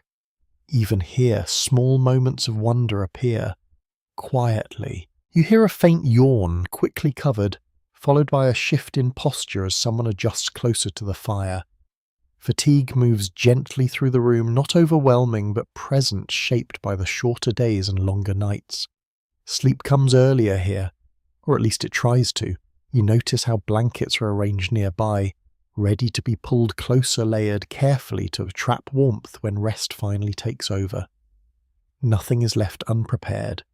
You feel the calm of the space settle around you, a different kind of quiet than the outside world, softer, more contained, shaped by shared presence rather than open distance. The sounds are small, the movements subtle, but they carry a sense of continuity that feels steady and reassuring. You step back slightly, careful not to disturb the balance, and as you do, you notice once more the smaller footprints near the door, now partially softened by the passing of time and the slow shift of indoor warmth meeting the cold beyond. They will fade, like everything else here, gradually. You move toward the exit, the warmth lingering just long enough to feel before the door opens and the cold returns familiar and unchanged. And as you step back into the winter night, you carry with you the understanding that childhood here is not separate from the season, but shaped by it, quietly, steadily woven into the same rhythm of work, warmth and endurance that defines every part of life in this world. You step back into the cold once more, and as your eyes adjust to the dim light, your attention shifts toward another quiet presence that has been moving alongside everything you have seen, the animals. You notice them first by sound, a faint shuffle, a soft exhale, the low, steady rhythm of life continuing just beyond the walls of human shelter. You follow the sound carefully, your boots pressing into the snow as you move toward a nearby structure, smaller and lower than the main house, its shape simple but purposeful. The air changes as you approach, carrying a different scent now, warmer, heavier, a mixture of hay earth and animal breath that lingers in the cold air with surprising strength. It is not unpleasant, just real. You step closer, and the sounds become clearer, a quiet shifting, the soft scrape of hooves against packed ground, the occasional low murmur that feels more like presence than communication. Inside the space is dim lit only faintly by what little light filters in, but the warmth is noticeable not from fire, but from bodies gathered together, sharing heat in a way that feels instinctive and necessary. Animals here are not distant, they are part of survival. Historians widely agree that livestock played a critical role in colonial households, providing food, labour and materials, especially during winter, when resources became more limited and every contribution mattered. You notice how they are arranged not randomly, but with care, positioned to conserve warmth, to remain sheltered from wind, to endure the long stretch of cold days and colder nights. Their breath rises in soft clouds similar to your own, though slower, steadier, each exhale marking time in a way that feels calm and continuous. You move slightly, careful not to disturb them, and the floor beneath you feels different here, less solid, layered with straw that softens each step and absorbs both sound and moisture. It creates a muted environment where even movement feels quieter, more contained. You hear a faint rustle as one animal shifts its weight, followed by another, the movement spreading gently through the group before settling again into stillness. It is a shared adjustment, a collective response. A commonly accepted fact is that animals were often kept close to human dwellings during winter, sometimes even sharing space or being housed in attached structures to benefit from mutual warmth. Still, historians debate how frequently animals were brought fully indoors, as practices varied depending on region, climate and available resources. You notice how their coats appear thicker, adapted to the season, though not entirely resistant to the cold, especially during harsher conditions. Care must be constant, feeding, cleaning, protecting. You see signs of that care in the neatly arranged hay and the water containers that must be managed carefully to prevent freezing in the structure itself, designed to shield against wind while allowing enough air to circulate. It is a balance, always.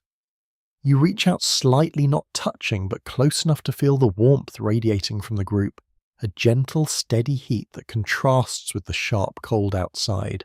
It is different from fire, less intense, but more consistent, spreading evenly through the space. You understand why this matters. Warmth is shared here, between species. You hear a soft sound behind you, and turning slightly, you notice someone entering their movement. Quiet but purposeful, carrying a small bundle that releases the faint scent of feed. They move with familiarity, distributing it carefully, their presence acknowledged by the animals through subtle shifts. Small movements that signal recognition rather than alarm. Routine is important, especially here. A lesser-known detail often discussed is how caring for animals during winter could be one of the most time-consuming daily tasks requiring attention multiple times a day, though historians still debate how labour was divided and how much strain this placed on households already managing many responsibilities. You watch as the feed is set down and the animals respond with quiet movement, not rushing but engaging steadily, their focus simple and direct. Survival does not require urgency, just consistency. You notice the sound of chewing, slow and rhythmic blending with the soft movements of the sea of space, creating a gentle pattern that feels almost soothing. It is steady, predictable. You glance toward the entrance where the cold air still lingers, pressing lightly against the boundary between inside and outside, reminding you that this warmth is contained, protected, but not permanent. The door remains slightly open, just enough to allow movement, and a faint draft slips through, brushing against your legs before fading again into the layered warmth of the room. You feel it clearly, the contrast. You step back slightly, observing how everything here functions together. Structure, animals, human care, all working in quiet coordination to maintain a balance that allows survival through conditions that offer no forgiveness. It is not dramatic, but it is essential.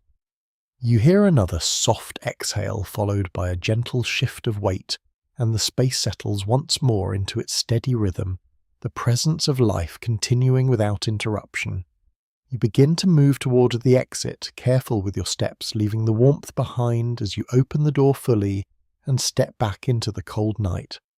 The air meets you immediately sharper again, though now you carry with you a deeper understanding of how survival here extends beyond human effort alone, how it is shared, supported and maintained through quiet cooperation with the animals that live alongside it. And as you continue walking, the sounds of that sheltered space fading gently behind you, you begin to see how winter shapes not just individual lives but entire systems of care, each part depending on the others in ways that are rarely spoken but always felt. You move away from the shelter of animals, and the cold feels sharper again, slipping easily into the spaces left behind by warmth, reminding you how quickly comfort fades in this environment. Your breath rises steadily as you walk, and soon your attention shifts towards something both simple and surprisingly difficult in winter: water. You do not hear it at first, which in itself feels unusual, because in other seasons water is constant flowing, dripping, present in the background of nearly every moment. But here it is quiet, still. You approach a well near a small house, its wooden frame dark against the snow, the rope hanging stiffly, as if reluctant to move. The bucket rests nearby, its edges lined with a thin layer of frost that catches the faint light. You step closer, reaching out slightly, and the wood feels cold, almost unresponsive beneath your fingers. You imagine lowering the bucket, the rope sliding slowly, the sound it would make echoing faintly in the frozen air. But even that simple action is not always guaranteed to succeed. Historians widely agree that accessing water during winter was a persistent challenge in early American life, as wells could freeze, surface water sources became inaccessible, and the effort required to gather usable water increased significantly. You look toward a nearby stream, or what would be one in warmer months, now covered by a solid layer of ice that stretches quietly across its surface. It looks stable, almost inviting, but you know it is not easily trusted. You step closer, noticing how the ice varies in thickness. Some areas clear and smooth, others clouded and uneven shaped by the movement of water beneath it. To access what lies below, effort is required. Breaking the surface, reaching through the cold. You hear a sharp sound nearby, a crack followed by another, and turning slightly you see someone working at the edge of the frozen stream, using a tool to break through the ice in controlled repeated strikes. The sound cuts through the quiet, clean and decisive, each impact sending small fragments scattering across the surface before settling again. It is precise work, not rushed. They pause between strikes, adjusting their position, ensuring each movement counts. Energy cannot be wasted here. You step closer, watching as the ice finally gives way, opening a small dark circle that reveals the moving water beneath its surface, shifting gently in contrast to the stillness above. The difference is striking: motion beneath stillness. Beneath, you notice the immediate response, the quick gathering of water, careful and controlled, as if aware that the opening will not remain easily accessible for long. Cold works quickly. A commonly accepted fact is that households often had to break ice daily to access water, sometimes multiple times, depending on need, making it a routine task that required both time and physical effort. Still, historians debate how different regions adapted to this challenge, with some suggesting the use of stored water, while others emphasize the reliance on nearby sources despite the difficulty. You feel the cold intensify slightly as you stand near the exposed water, the air carrying a sharper edge, a subtle shift that reminds you how closely temperature and moisture interact in this environment. You step back slightly, giving space, and notice how the water is carried carefully, every drop valuable, every movement steady to prevent loss. There is no excess, only what is needed. You turn your attention back to the well, imagining how it too must be managed, protected. Times insulated to delay freezing, though not always successfully. The rope, the bucket, the structure itself all require attention maintenance that continues even when the task becomes more difficult with each passing day of cold. A lesser-known detail often discussed is how some households attempted to store water indoors during extreme conditions, though historians remain uncertain how practical this was on a larger scale, given space limitations and the risk of contamination. You begin walking again, your steps steady, and you notice how even the smallest patches of exposed water where melting and freezing meet create areas of hidden danger along the path. Ice forms thin layers nearly invisible, waiting for a careless step. You adjust instinctively, placing your feet more carefully, your awareness heightened with each movement. Water shapes the ground here, even when frozen. You hear a faint dripping sound as you pass near the edge of a roof where snow has begun to melt slightly from the heat within, forming small droplets that fall slowly before freezing again upon contact with the ground. It is a quiet cycle, melt, drip, freeze, repeated endlessly.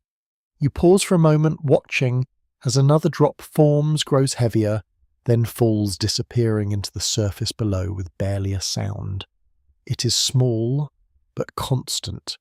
You continue forward, noticing how containers near homes are arranged carefully, positioned to collect, store, or protect water in whatever form is available. Buckets, barrels, simple vessels that become essential tools in a season where something as basic as water requires planning and effort. You feel the dryness in the air, again contrasting with the presence of water in its frozen state, a reminder that availability does not always mean accessibility. You must work for it, every time, and as you walk on, the quiet persistence of this task stays with you, shaping your understanding of how winter transforms even the most fundamental needs into something that demands attention, patience, and constant adaptation, where survival depends not just on finding water, but on reaching it, maintaining it, and using it carefully in a world where it rarely flows freely. You continue along the dim path, and as the night settles deeper, your attention drifts back toward the warmth of interiors where another quiet task unfolds in the glow of firelight. Clothing does not simply exist here. It must be maintained, constantly. You step into a familiar kind of space, the soft flicker of the hearth, casting uneven light across the room, and you notice immediately how the atmosphere feels, focused, almost meditative, shaped by small, careful movements repeated over time. Near the fire, someone sits with fabric spread across their lap, hands moving steadily, as a needle passes in and out of worn cloth, each motion precise, practiced, and unhurried. The thread pulls through with a faint dry sound, followed by a gentle tightening that draws the material back together, closing small gaps that would otherwise invite the cold inside. You watch quietly, noticing how the fabric itself tells a story. Patches layered over older patches, different textures meeting where repairs have been made again and again. Nothing is new. Everything is extended. Historians widely agree that clothing repair was an essential part of daily life in 18th century America, particularly during winter, when replacing garments was difficult and resources were limited. A single coat might last for years, not because it remained intact, but because it was continuously restored. You shift slightly closer to the fire, feeling its warmth reach your hands again, and you notice how the light plays across the needle as it moves, catching briefly before disappearing into shadow. The rhythm is steady. In and out. Pull and tighten. It continues without pause, as if guided by memory rather than conscious thought. You hear the faint crackle of the fire, the soft rustle of fabric shifting, the occasional quiet breath as someone adjusts their posture. These are the sounds of maintenance, of care, of effort that rarely draws attention, but remains essential to survival. You glance toward a small basket nearby, filled with the scraps of cloth, pieces saved from garments that could no longer be worn, but still hold value in their ability to repair others. Nothing is discarded lightly. Even the smallest piece has purpose. A commonly accepted fact is that textiles were among the most valuable household items during this period, often produced through long processes of spinning, weaving, and sewing, making them far too precious to waste. Still, historians continue to debate how widely homemade textiles were used compared to imported materials, as trade networks varied, and access was not consistent across all regions.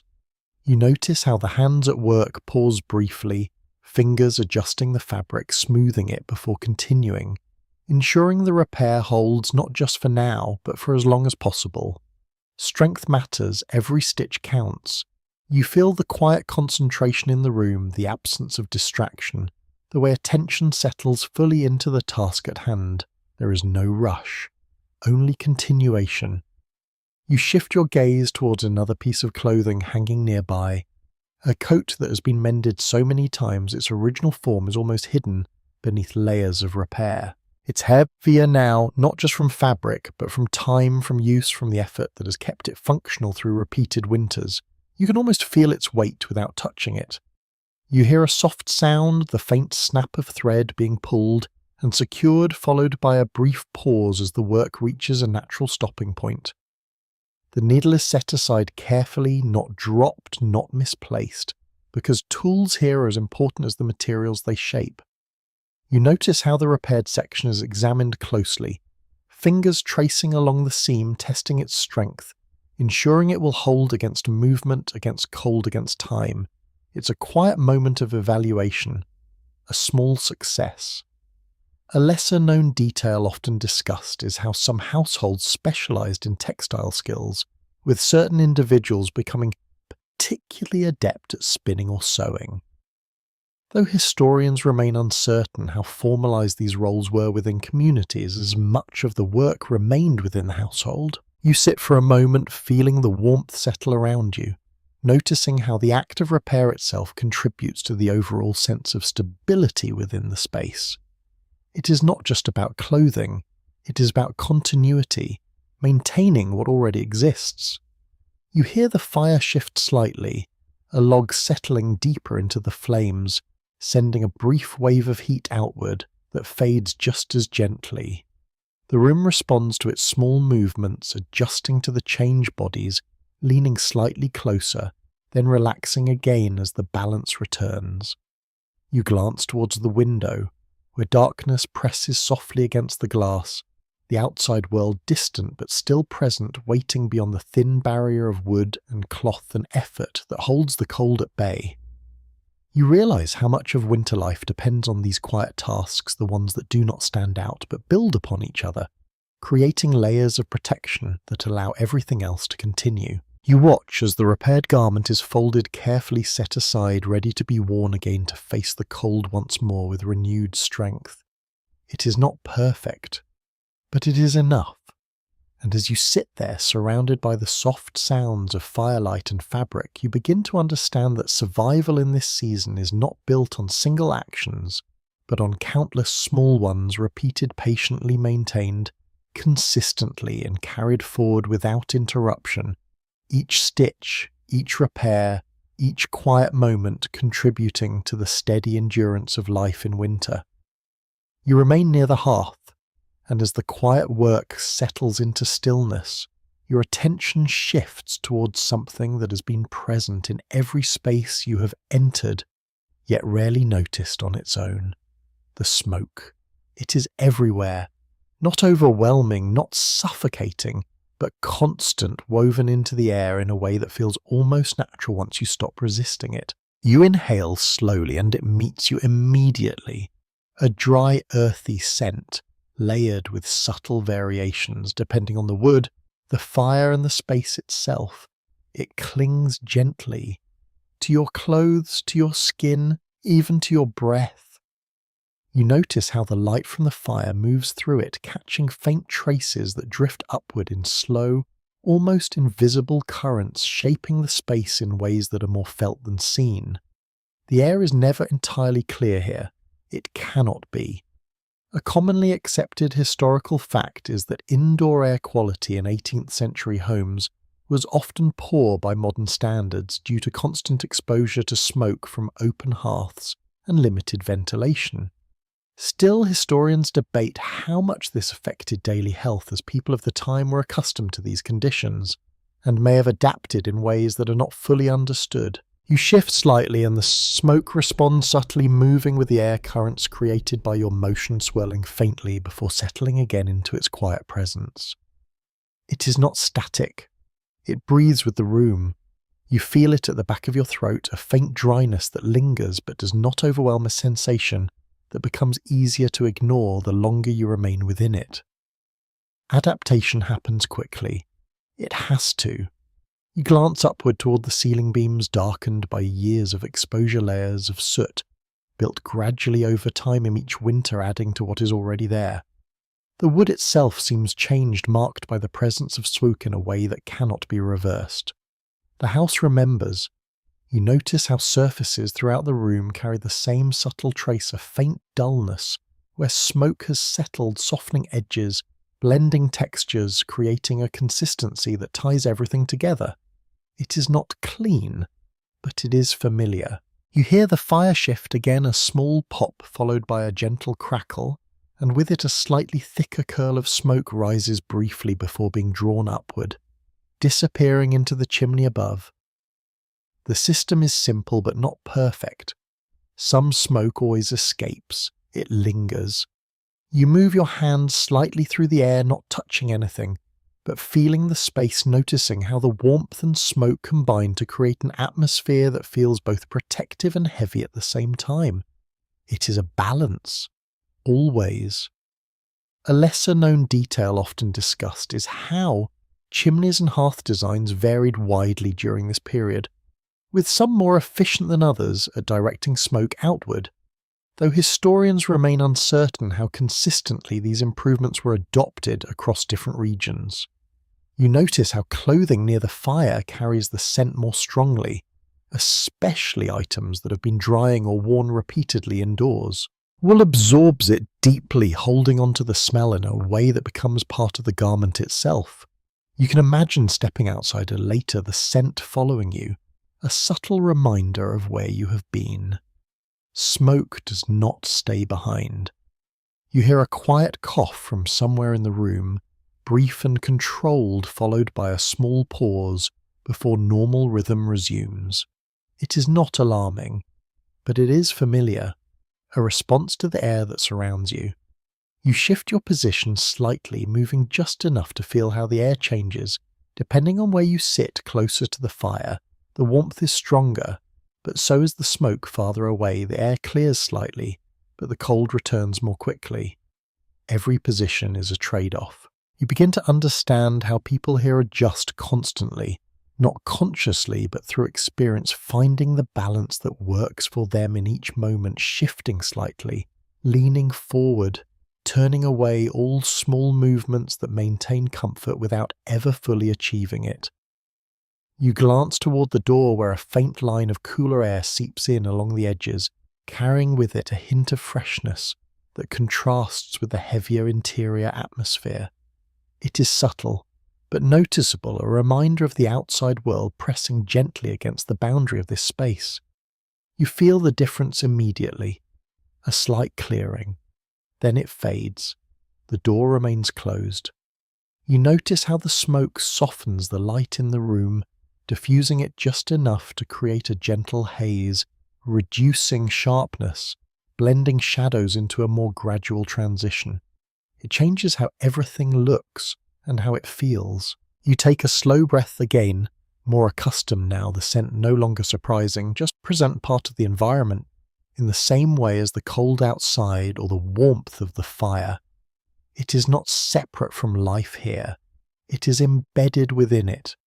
You listen as the fire continues its quiet rhythm, the crackle, the shift, the occasional soft release of air as wood burns and transforms, and with each moment more smoke rises, more scent fills the space. More of it settles into the surfaces that surround you. It never stops. You sit there for a moment longer, letting the atmosphere settle around you, noticing how your senses adjust, how what once stood out now blends into the background, becoming part of the steady, unchanging rhythm of winter life. And as you prepare to step away from the hearth once more, you carry with you the understanding that even something as intangible as smoke becomes essential here, shaping not just the air but the experience of living within it, a constant presence that lingers quietly in every breath, every surface, every moment. You step away from the firelit interior, and as the door closes behind you, the cold returns with its familiar steadiness, though something in your awareness has shifted, drawing your attention now not to individuals but to the subtle connections between them. Winter does not allow complete independence. It encourages something quieter, cooperation. You move along a narrow path where footprints overlap and cross, not randomly, but with a pattern that suggests repeated visits, shared movement between nearby homes. These paths are not official, but they are essential. You follow one, noticing how it leads from one house to another, then splits, branching outward in small directions that tie the area together in a quiet network of necessity. You begin to see how no one truly exists alone here. Not for long. A faint sound reaches you, voices again, but different from the tavern, softer, fewer, shaped by familiarity rather than gathering. You approach slowly and find two figures working together near a woodpile, their movements coordinated without needing explanation. One lifting the other, stacking, both adjusting their pace to match the other naturally. There is no instruction, only understanding. Historians widely agree that mutual aid between neighbours was a critical part of survival in early American communities, especially during winter, when resources and labour needed to be shared to maintain stability. You watch as one pauses, briefly adjusting their grip, and the other responds without a word, taking on a slightly greater portion of the task for a moment before balance is restored again. It is subtle, but intentional. You feel the quiet strength of that exchange, not dramatic, not celebrated, but essential in a season that leaves little room for isolation. You continue walking, noticing how this pattern repeats in different forms, a small bundle carried from one home to another, a door opened briefly to exchange something unseen, a shared effort that moves quietly through the landscape without drawing attention to itself. You hear the faint sound of a knock, followed by the soft creak of a door opening, then a brief conversation that stays low and measured, as if the cold itself encourages efficiency in words as well as movement. Nothing unnecessary. You notice how items pass between hands, not always visible but implied. A container, a tool, a piece of food, each exchange small but meaningful, each one reinforcing the connections that allow life to continue. A commonly accepted fact is that bartering and informal exchanges were common in colonial communities, particularly in rural areas, where currency was limited and goods or services were often traded directly. Still, historians continue to debate how structured these exchanges were, as some evidence suggests informal systems, while others point to more established patterns of trade. You step aside as someone passes, offering a brief nod, their movement purposeful, their path clear, as if each step has already been decided before it is taken. There is little hesitation here. Time and energy are too valuable. You notice how the houses themselves are positioned within a certain distance of each other, not too close, but not so far as to make travel difficult, creating a balance between independence and accessibility that becomes especially important during winter months. You feel the quiet logic of it. The cold does not just shape daily tasks, it shapes relationships. You hear a faint call from one direction answered from another, the voices carrying clearly through the still air connecting spaces that might otherwise feel separate. It is not loud, just enough. You pause listening, noticing how these small communications maintain a sense of presence, a reminder that others are nearby, that help is not far if needed. You glance toward a home where light flickers faintly through a window, and you imagine the interactions that have taken place there throughout the day, shared labour, exchanged goods, quiet conversations that strengthen bonds without needing to be acknowledged. A lesser-known detail often discussed is how community gatherings, such as shared work events or small seasonal tasks, could bring neighbours together during winter, though historians still debate how frequent or organised these activities were in different regions. You notice how even paths through the snow reflect this cooperation maintained not by any single person, but by repeated use each step, reinforcing the route, keeping it visible, usable, alive. Without that shared movement, the path would disappear, covered, forgotten. You feel the importance of that now. You continue walking your own steps, adding to the pattern, becoming part of something larger without effort or intention, simply by moving through the space as others have done before you. The cold presses lightly against your face, steady as always, but it feels different now, less isolating, as if the presence of others, even at a distance, softens its effect in some small but meaningful way. You notice a door closing behind you somewhere, the sound brief but clear, followed by the faint movement of footsteps returning indoors, back to warmth, back to shared space. You pause for a moment, taking in the quiet network around you, the unseen connections that tie each home, each person, each task together, in a system that functions not through design, but through necessity and habit. It is not formal, but it is reliable. And as you continue along the path, the overlapping footprints guiding your way, you begin to understand how winter does not just test individuals, but strengthens the spaces between them, building a quiet resilience that exists not in isolation, but in connection, shared effort, and the steady unspoken understanding that survival here is rarely achieved alone. You follow the narrow path as it bends gently between homes, and gradually your attention shifts towards something less visible but deeply felt beneath every movement you've witnessed so far. Food. Not the warmth of a meal into the moment, but the quiet awareness of how much remains and how long it must last. You notice it first in small ways, the careful way a container is carried, held steady as if even a slight spill would matter more than expected. The way portions are measured not by appetite but by need. You step closer to a home where the door opens briefly and a faint scent escapes, less rich than before, simpler, thinner, though still warm. Inside the fire burns steadily, but the pot above it holds less than you might expect, its contents stretched, extended, made to last. You can feel the intention behind it. Nothing excessive, nothing wasted. Historians widely agree that winter often brought periods of food scarcity in early American life, especially toward the later months when stored supplies began to run low and access to fresh sources remained limited. You move quietly within the space, observing how food is handled with care that borders on ritual, each movement deliberate, each portion considered.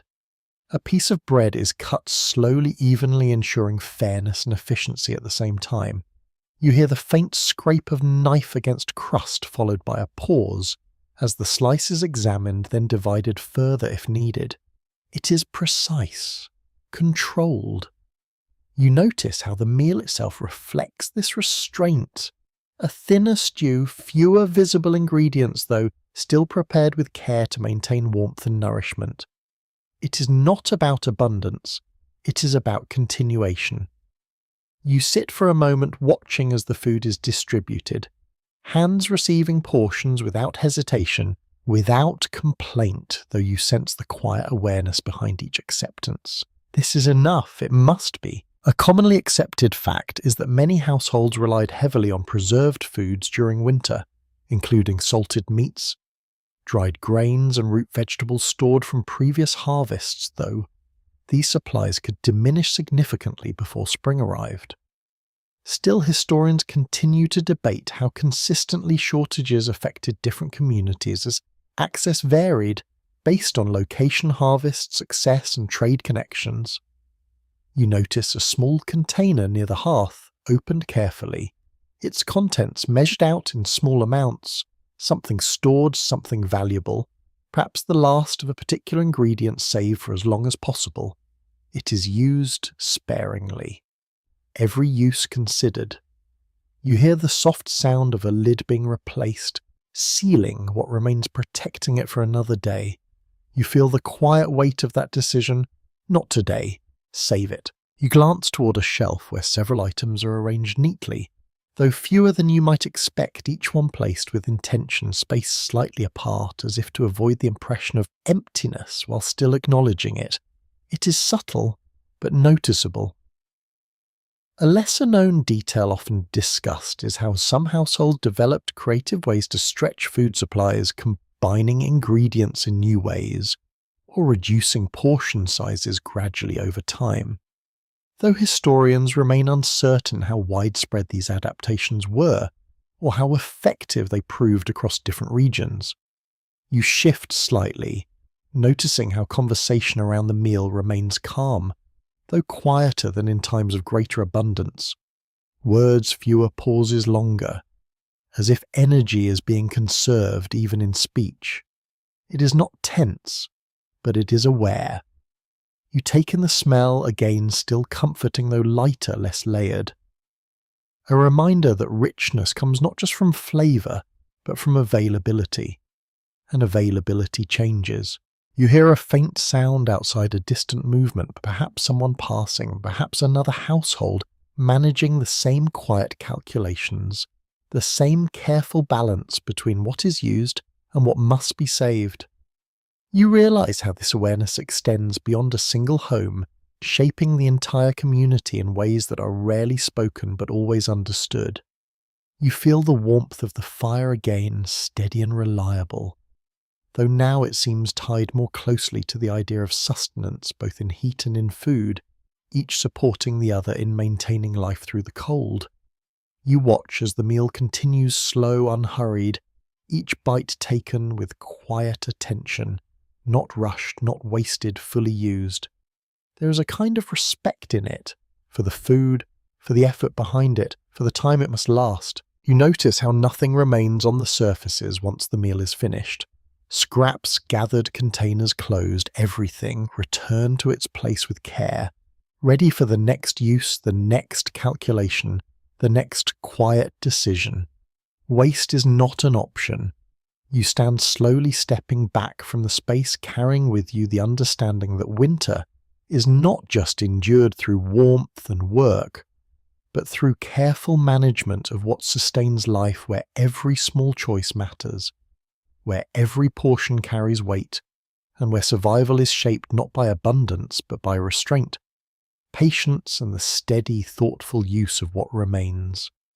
You step back into the cold once more, and as you move through the quiet paths between homes, your attention shifts towards something less tangible but no less present in this winter landscape. Belief, reflection, the inward turning that comes when days are short and nights stretch long. You notice it first in the stillness of certain spaces, a different kind of quiet one that feels intentional rather than incidental.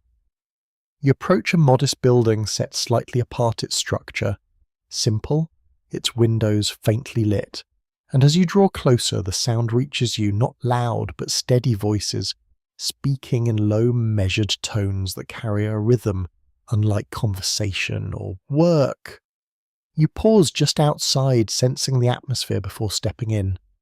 Inside, the warmth is gentle, not as strong as a hearth-centered home, but enough to soften the edge of the cold. The light is dim, created by a few carefully placed candles that flicker quietly, their glow steady but restrained. People sit close together, their posture calm, their movements minimal, as if the space itself encourages stillness. You feel it immediately, a quiet gathering. You take a seat near the edge, observing how attention is focused not on activity but on listening, on words spoken slowly, thoughtfully, leaving space between them. The air carries a faint scent of wax and wool, mixed with the ever-present trace of smoke, though here it feels lighter, less dominant, as if even the atmosphere adjusts to the purpose of the space. A commonly accepted historical fact is that religious gatherings were an important part of life in colonial America, providing not only spiritual guidance but also a sense of structure and community, especially during the isolating winter months. Still, historians continue to debate how frequently such gatherings occurred in rural areas during harsh conditions, as travel and weather could limit attendance. You listen as a voice speaks steadily, not loud, but clear enough to reach those gathered, its tone calm, measured, almost soothing. The words themselves are less important than the rhythm. They create a steady cadence that fills the room without overwhelming it. You notice how people respond not with interruption, but with quiet attention, small nods, subtle shifts in posture that reflect engagement without breaking the calm. You feel your own breathing slow, slightly matching the pace of the space, your awareness turning inward even as you remain present. Inhale, pause, exhale. The rhythm settles. You glance around, noticing how faces are softly lit by candlelight, features, gentle expressions, calm shaped by the quiet focus of the moment. There is no urgency here, no rush, just presence. A lesser-known detail often discussed is how winter was sometimes seen as a season for deeper reflection and spiritual focus. Though historians remain uncertain how widespread this perspective was across different communities, as practices varied widely depending on beliefs and circumstances. You hear a faint sound, the soft shift of fabric as someone adjusts slightly, followed by stillness returning just as quickly.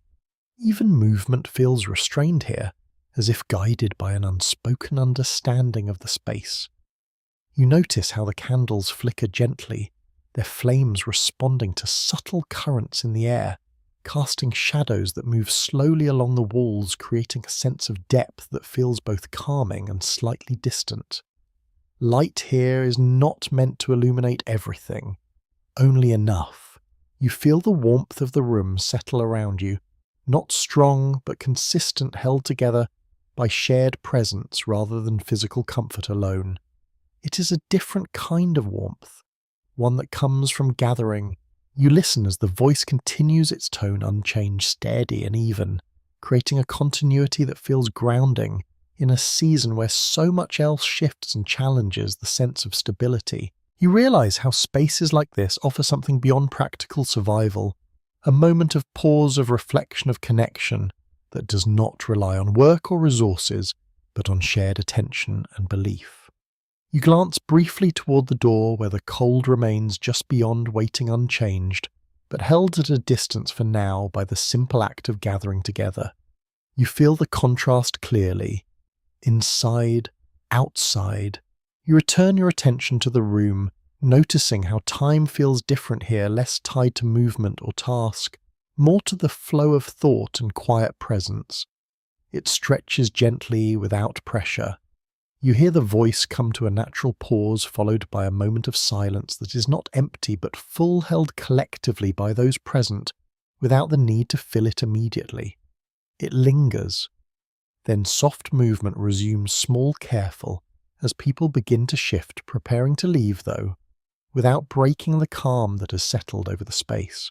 You rise slowly, moving towards the door with the same quiet awareness, stepping back into the cold where the night continues unchanged.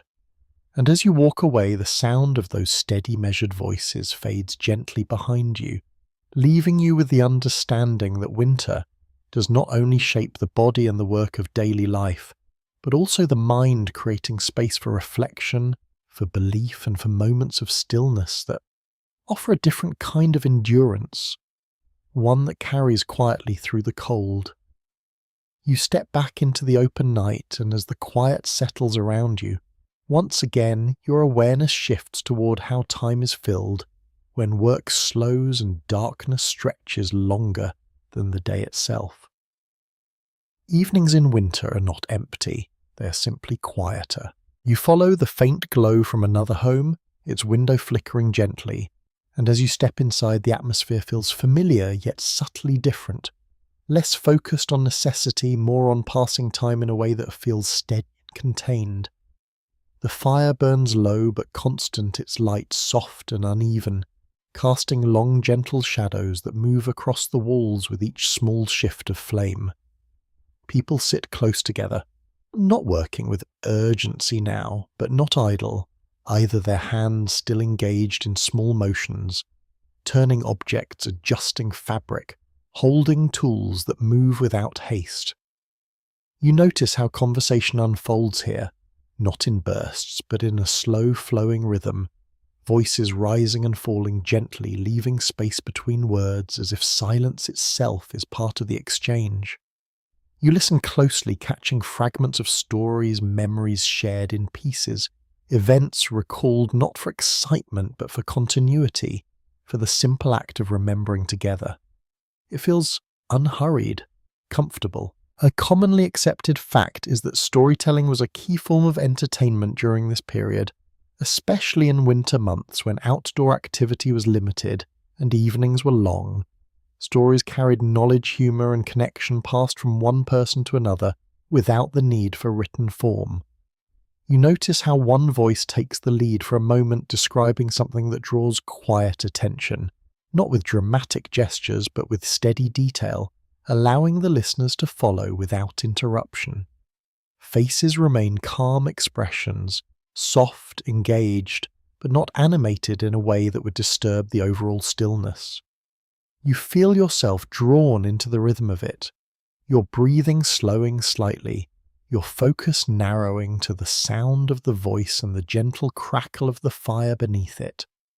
You hear a faint, unexpected sound, a soft, stringed tone, and turning slightly you notice someone holding a simple instrument, its shape modest, its presence quiet.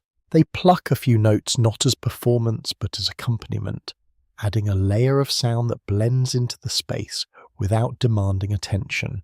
It is subtle, but grounding.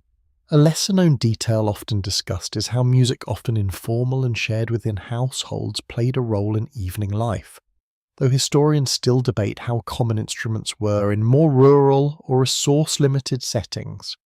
You notice how the sound of the instrument interacts with the room, the notes soft, slightly uneven, but warm, carrying through the air and settling into the spaces between voices.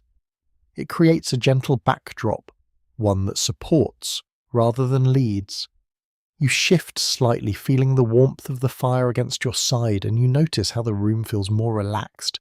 Now, bodies leaning back, shoulders lowering, the tension of the day easing into a quieter state.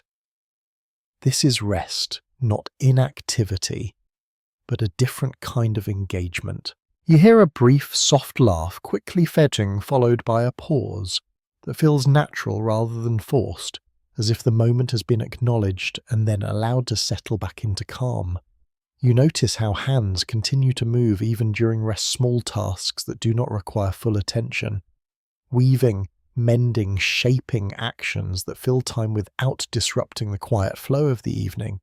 It is a balance, always.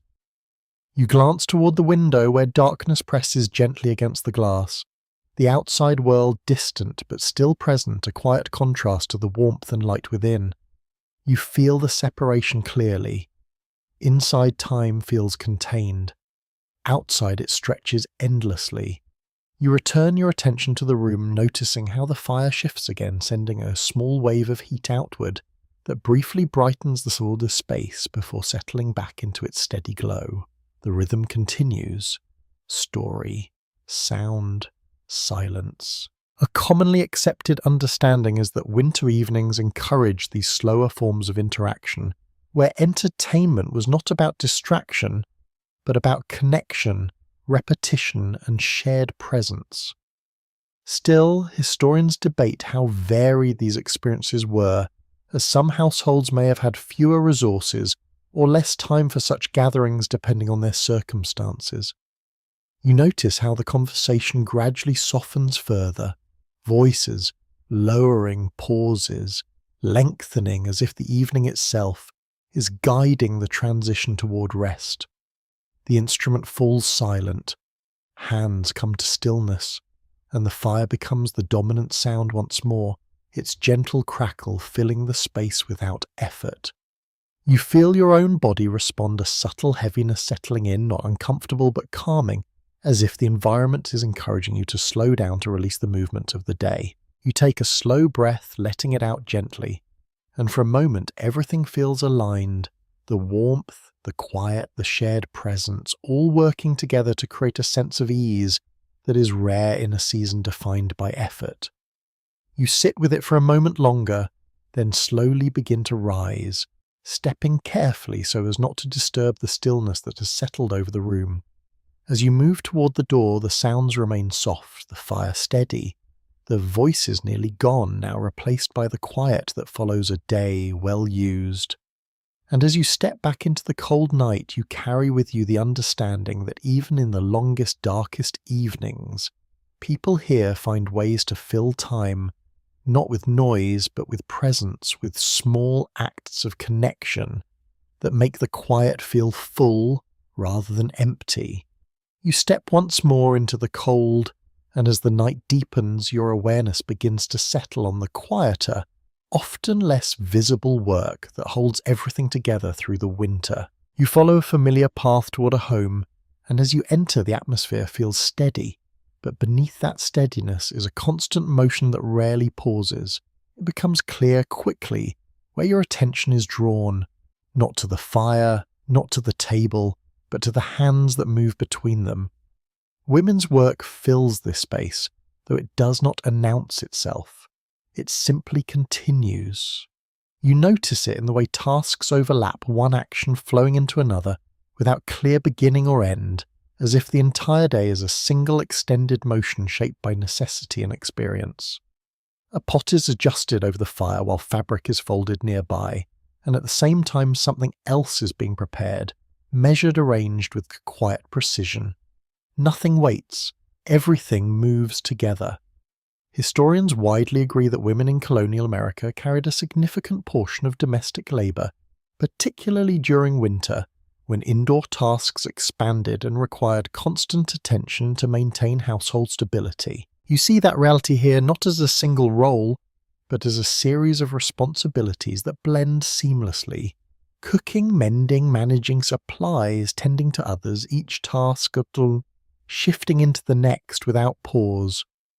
You watch as someone moves from the hearth to a nearby surface, checking the contents of a small container, then returning to adjust the fire, then turning again to handle a piece of clothing, or within a few moments, each movement efficient, practiced and necessary.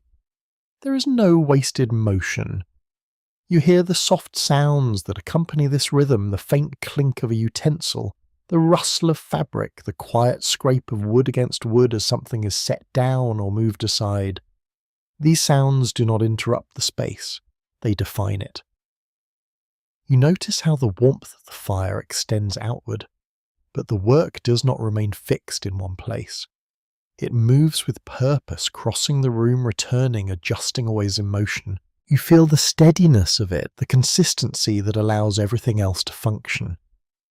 A commonly accepted fact is that much of this labour went unrecorded in historical documents as it was considered routine, though it formed the foundation of daily life and survival. Still, historians continue to debate the extent to which women's contributions were recognised within their communities, as evidence varies and often reflects broader social structures. You observe how tasks are layered, one completed just as another begins, creating a continuous flow that rarely leaves space for rest, at least not in the way you might expect. Even moments of stillness are filled quickly by the next need, the next adjustment, the next quiet responsibility. You notice how supplies are checked again, Small amounts, measured, stored, protected decisions made without hesitation, guided by familiarity rather than calculation. These are not new choices. They are repeated ones, earned over time. You see how care extends beyond objects and tasks, how attention is given to others in the space, a blanket adjusted slightly. A glance offered, a quiet word spoken without breaking the rhythm of movement. It is subtle, but constant. A lesser-known detail often discussed is how women's knowledge of household management, including food preservation, textile work, and basic medical care, was often passed down informally. Though historians remain uncertain how standardized or widespread this knowledge transfer was across different regions. You notice how the fire is never left unattended, always within reach of awareness, adjusted as needed, fed carefully to maintain balance between warmth and fuel conservation. It is another layer of responsibility, one that cannot be ignored. You feel the quiet weight of it all, not overwhelming but steady, a presence that underlies everything you have seen, supporting each part of winter life without drawing attention to itself. You hear a soft exhale, a momentary pause as someone shifts their posture, then movement resumes almost immediately, the rhythm continuing without disruption. Rest exists here, but it is brief.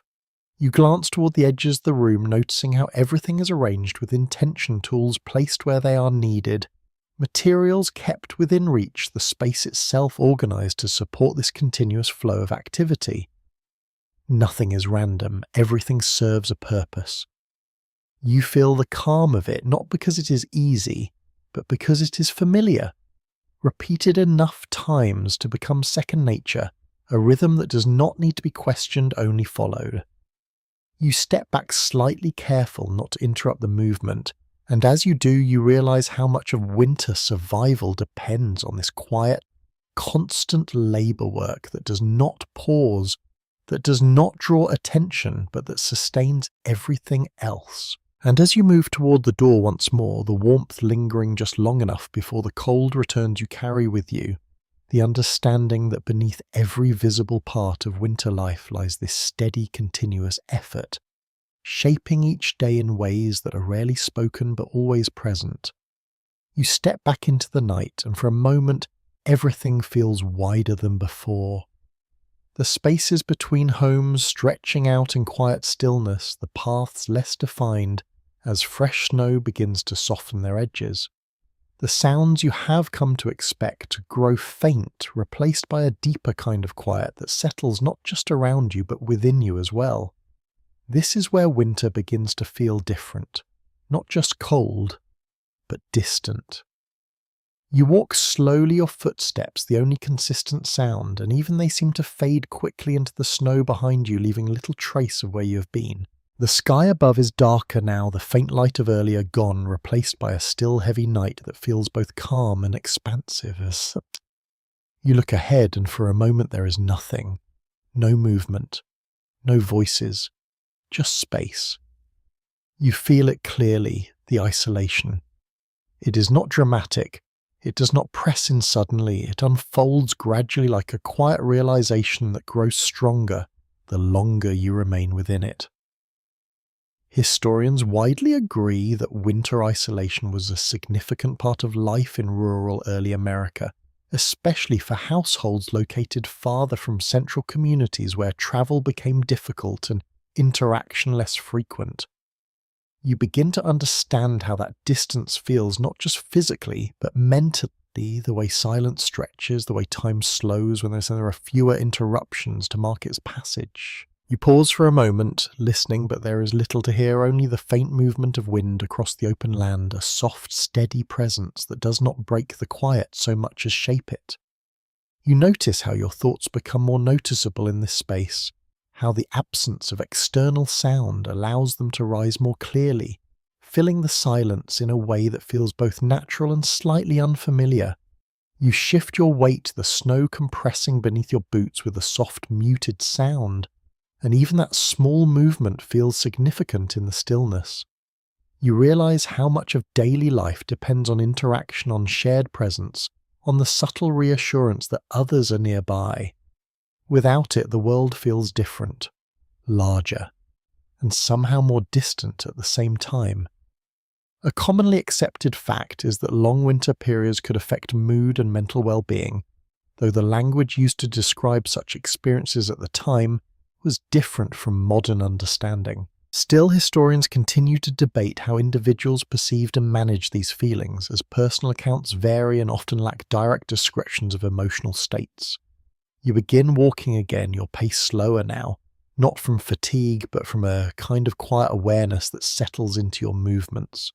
You notice how the landscape around you feels less defined, not just visually, but in presence, as if the boundaries between things have softened, blending into one continuous expanse of snow and shadow. You hear a faint sound in the distance, barely there, perhaps a door closing, perhaps something shifting in the night, and for a moment it draws your attention sharply, a reminder that even the smallest sign of life carries weight in a space like this. Then it fades, and the quiet returns.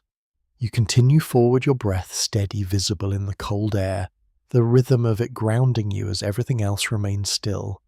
Inhale, exhale, the pattern becomes something to hold on to. You notice how the cold feels different here, not sharper but more present, less interrupted by warmth or movement, settling evenly across your skin without distraction. It is constant. You feel the distance between places now, the time it takes to move from one point to another, the effort required to maintain connection when the environment does not easily support it. It gives you a new understanding of how isolation is not just about being alone, but about the space that surrounds you when others are not immediately near. A lesser-known detail often discussed is how some individuals developed personal routines or habits to structure time during long periods of isolation, though historians remain uncertain how common or varied these practices were across different communities. You glance back briefly, noticing how your own path is already softening, the edges of your footprints, fading as snow continues to fall, lightly covering what was just created. It happens quickly, almost quietly. You turn forward again, continuing on your steps, steady, your awareness attuned to the stillness rather than resisting it. The night holds its quiet firmly, not empty, but full of space, of time, of distance that stretches gently without end. And as you move through it, you begin to understand how winter does not just shape the body or the work of daily life, but also the mind, creating moments of solitude that can feel both heavy and calm at once, where silence becomes something to navigate, something to sit with, and eventually something to accept. You continue walking through the quiet, and gradually something begins to shift again, not in the cold or the darkness, but in the way you notice small details that might have once passed unnoticed. Winter is harsh, that has been clear from the beginning, but within it there are moments that feel unexpectedly gentle, almost fragile, as if the season itself allows brief pauses of quiet comfort to exist between its demands. You notice it first in the way light reflects off the snow, even in the dimness of night, creating a soft glow that makes the ground feel less empty, less severe. It is subtle, but present. You slow your step slightly, letting your eyes adjust, and the world begins to reveal these small, quiet details more clearly. A faint sparkle where frost has settled on a fence, the delicate outline of branches holding just enough snow to soften their edges without bending under the weight. It is not dramatic beauty, it is restrained. You hear a faint sound behind you, and turning slightly you notice a small group gathered near a home, their movements calm, their voices low, but carrying a tone that feels lighter than what you have heard before. There is a softness in it, not laughter exactly, but close. You step a little nearer, careful not to interrupt, and you notice how their posture is different.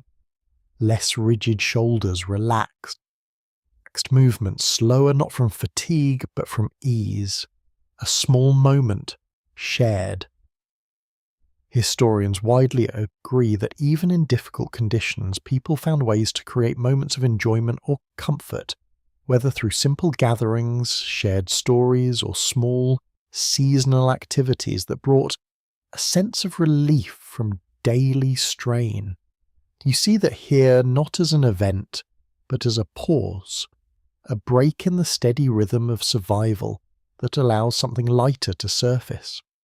You notice how one person gestures slightly pointing towards something in the snow, and the others lean in their attention drawn to the same small detail, perhaps a pattern, perhaps a shape formed naturally by the wind and frost. It holds their focus for a moment, then fades as they shift again. It does not last long, but it matters. You feel the calm of it, the way these small observations create a sense of connection, not just between people, but between people and the world around them, even in winter's severity.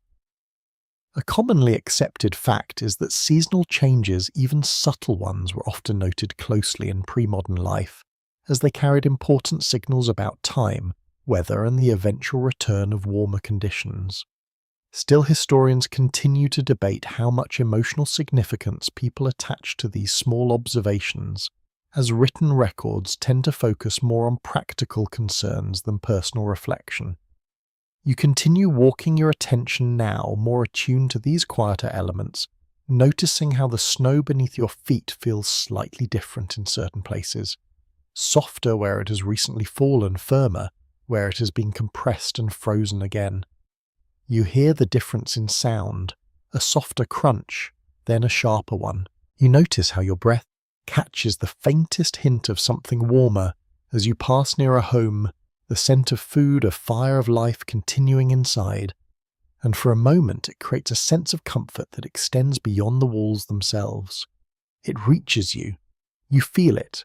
You glance upward, noticing how the sky, though still dark, carries a subtle shift in tone, a hint of lighter grey along the horizon that suggests the slow, almost imperceptible movement of time, the approach of another day, even if it is still far off.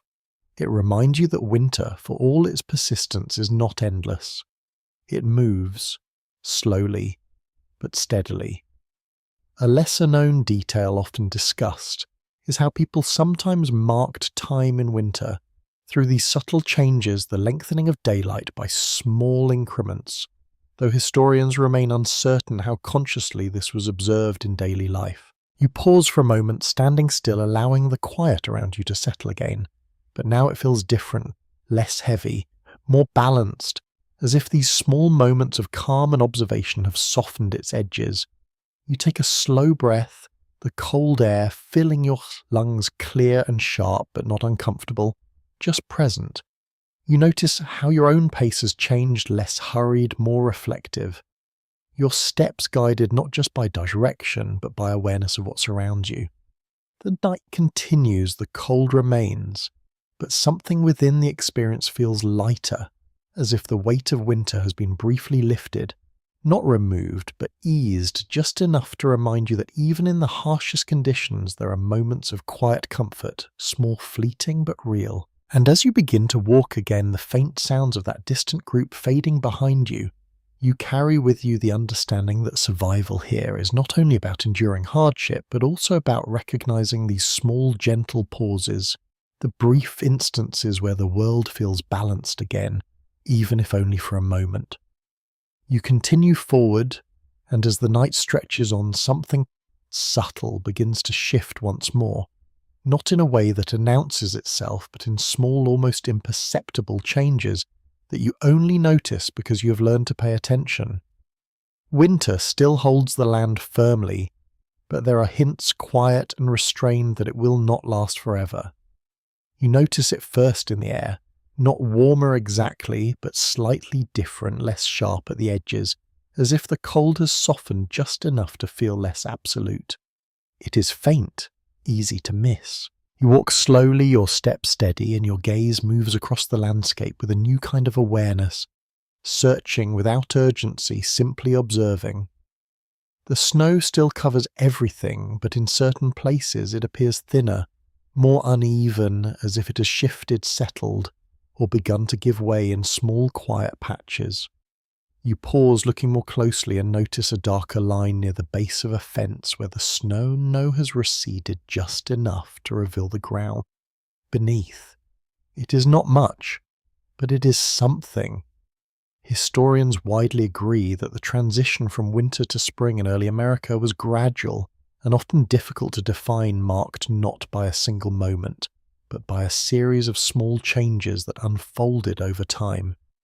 You begin to understand how those changes would be noticed not as events, but as observations, small signs that accumulate slowly until they become undeniable. You continue walking and your attention shifts upward toward the branches of nearby trees still bare, still holding traces of snow, but now showing slight variations, some lighter, some darker, as if the weight they carry is beginning to lessen.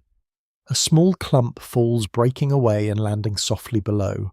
It feels different now, not just stillness, but movement. You hear a faint sound that catches your attention, subtle but distinct, a slow drip somewhere nearby. And following it, you find a place where snow has begun to melt just enough to release small droplets that fall at irregular intervals. Drip, pause, drip. It is a quiet rhythm, but one that signals change. Water is returning, slowly. You watch for a moment, noticing how each drop forms, grows, then falls, disappearing into the surface below where it may freeze again or continue its quiet movement beneath. It is not a transformation yet, just a beginning. A commonly accepted fact is that late winter often brought cycles of thawing and refreezing, creating unstable conditions that could make travel even more difficult, though. It also signaled the gradual approach of spring. Still, historians debate how predictable these changes were, as weather patterns varied significantly from year to year.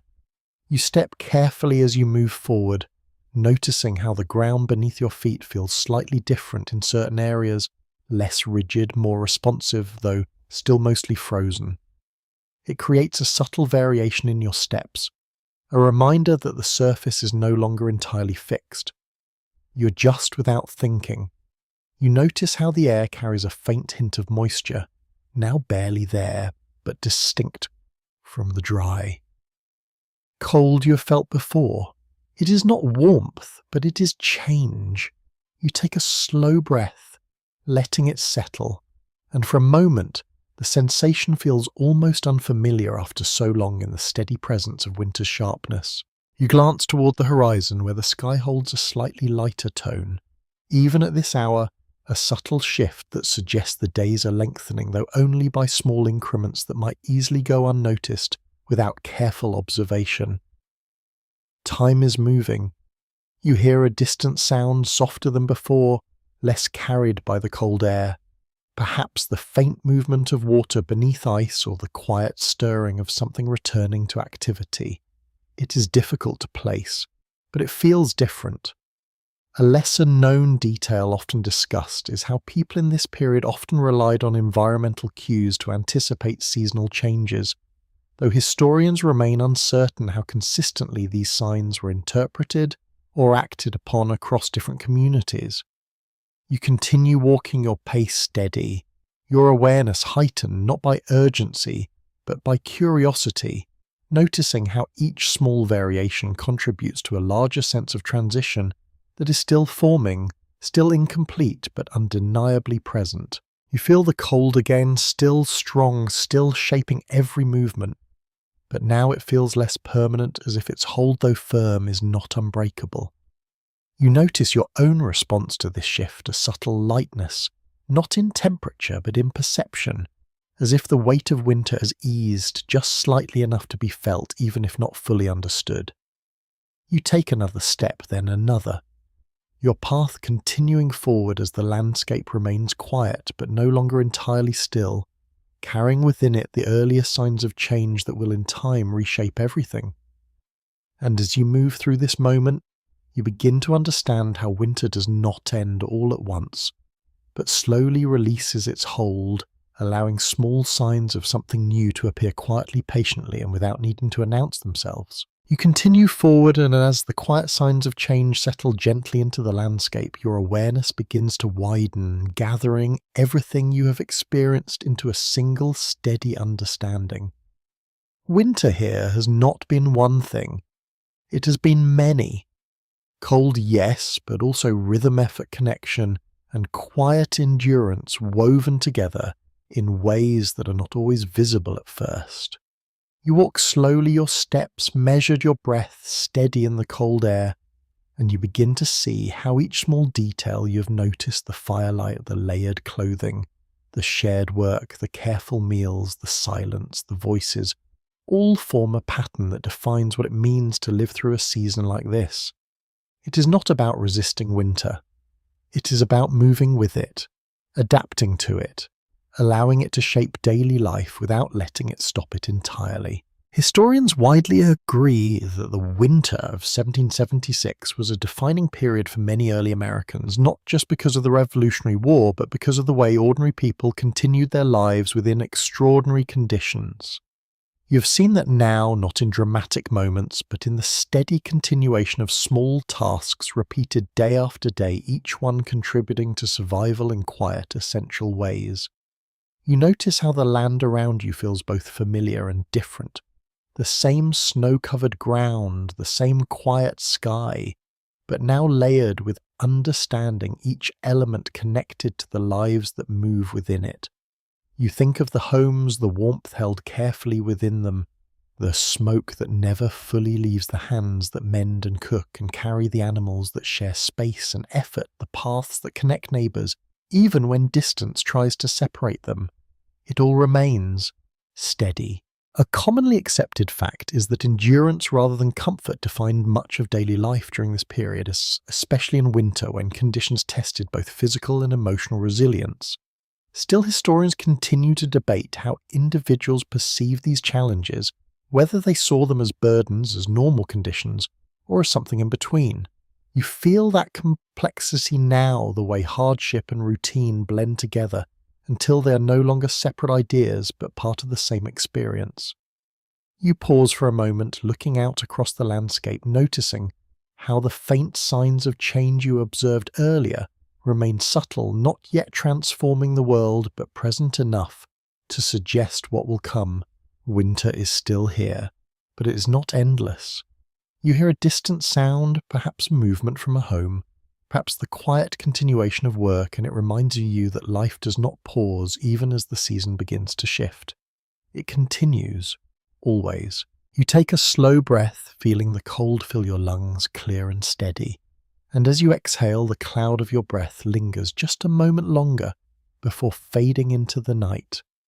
You feel grounded in that rhythm, the simple act of breathing, connecting you to everything you have experienced.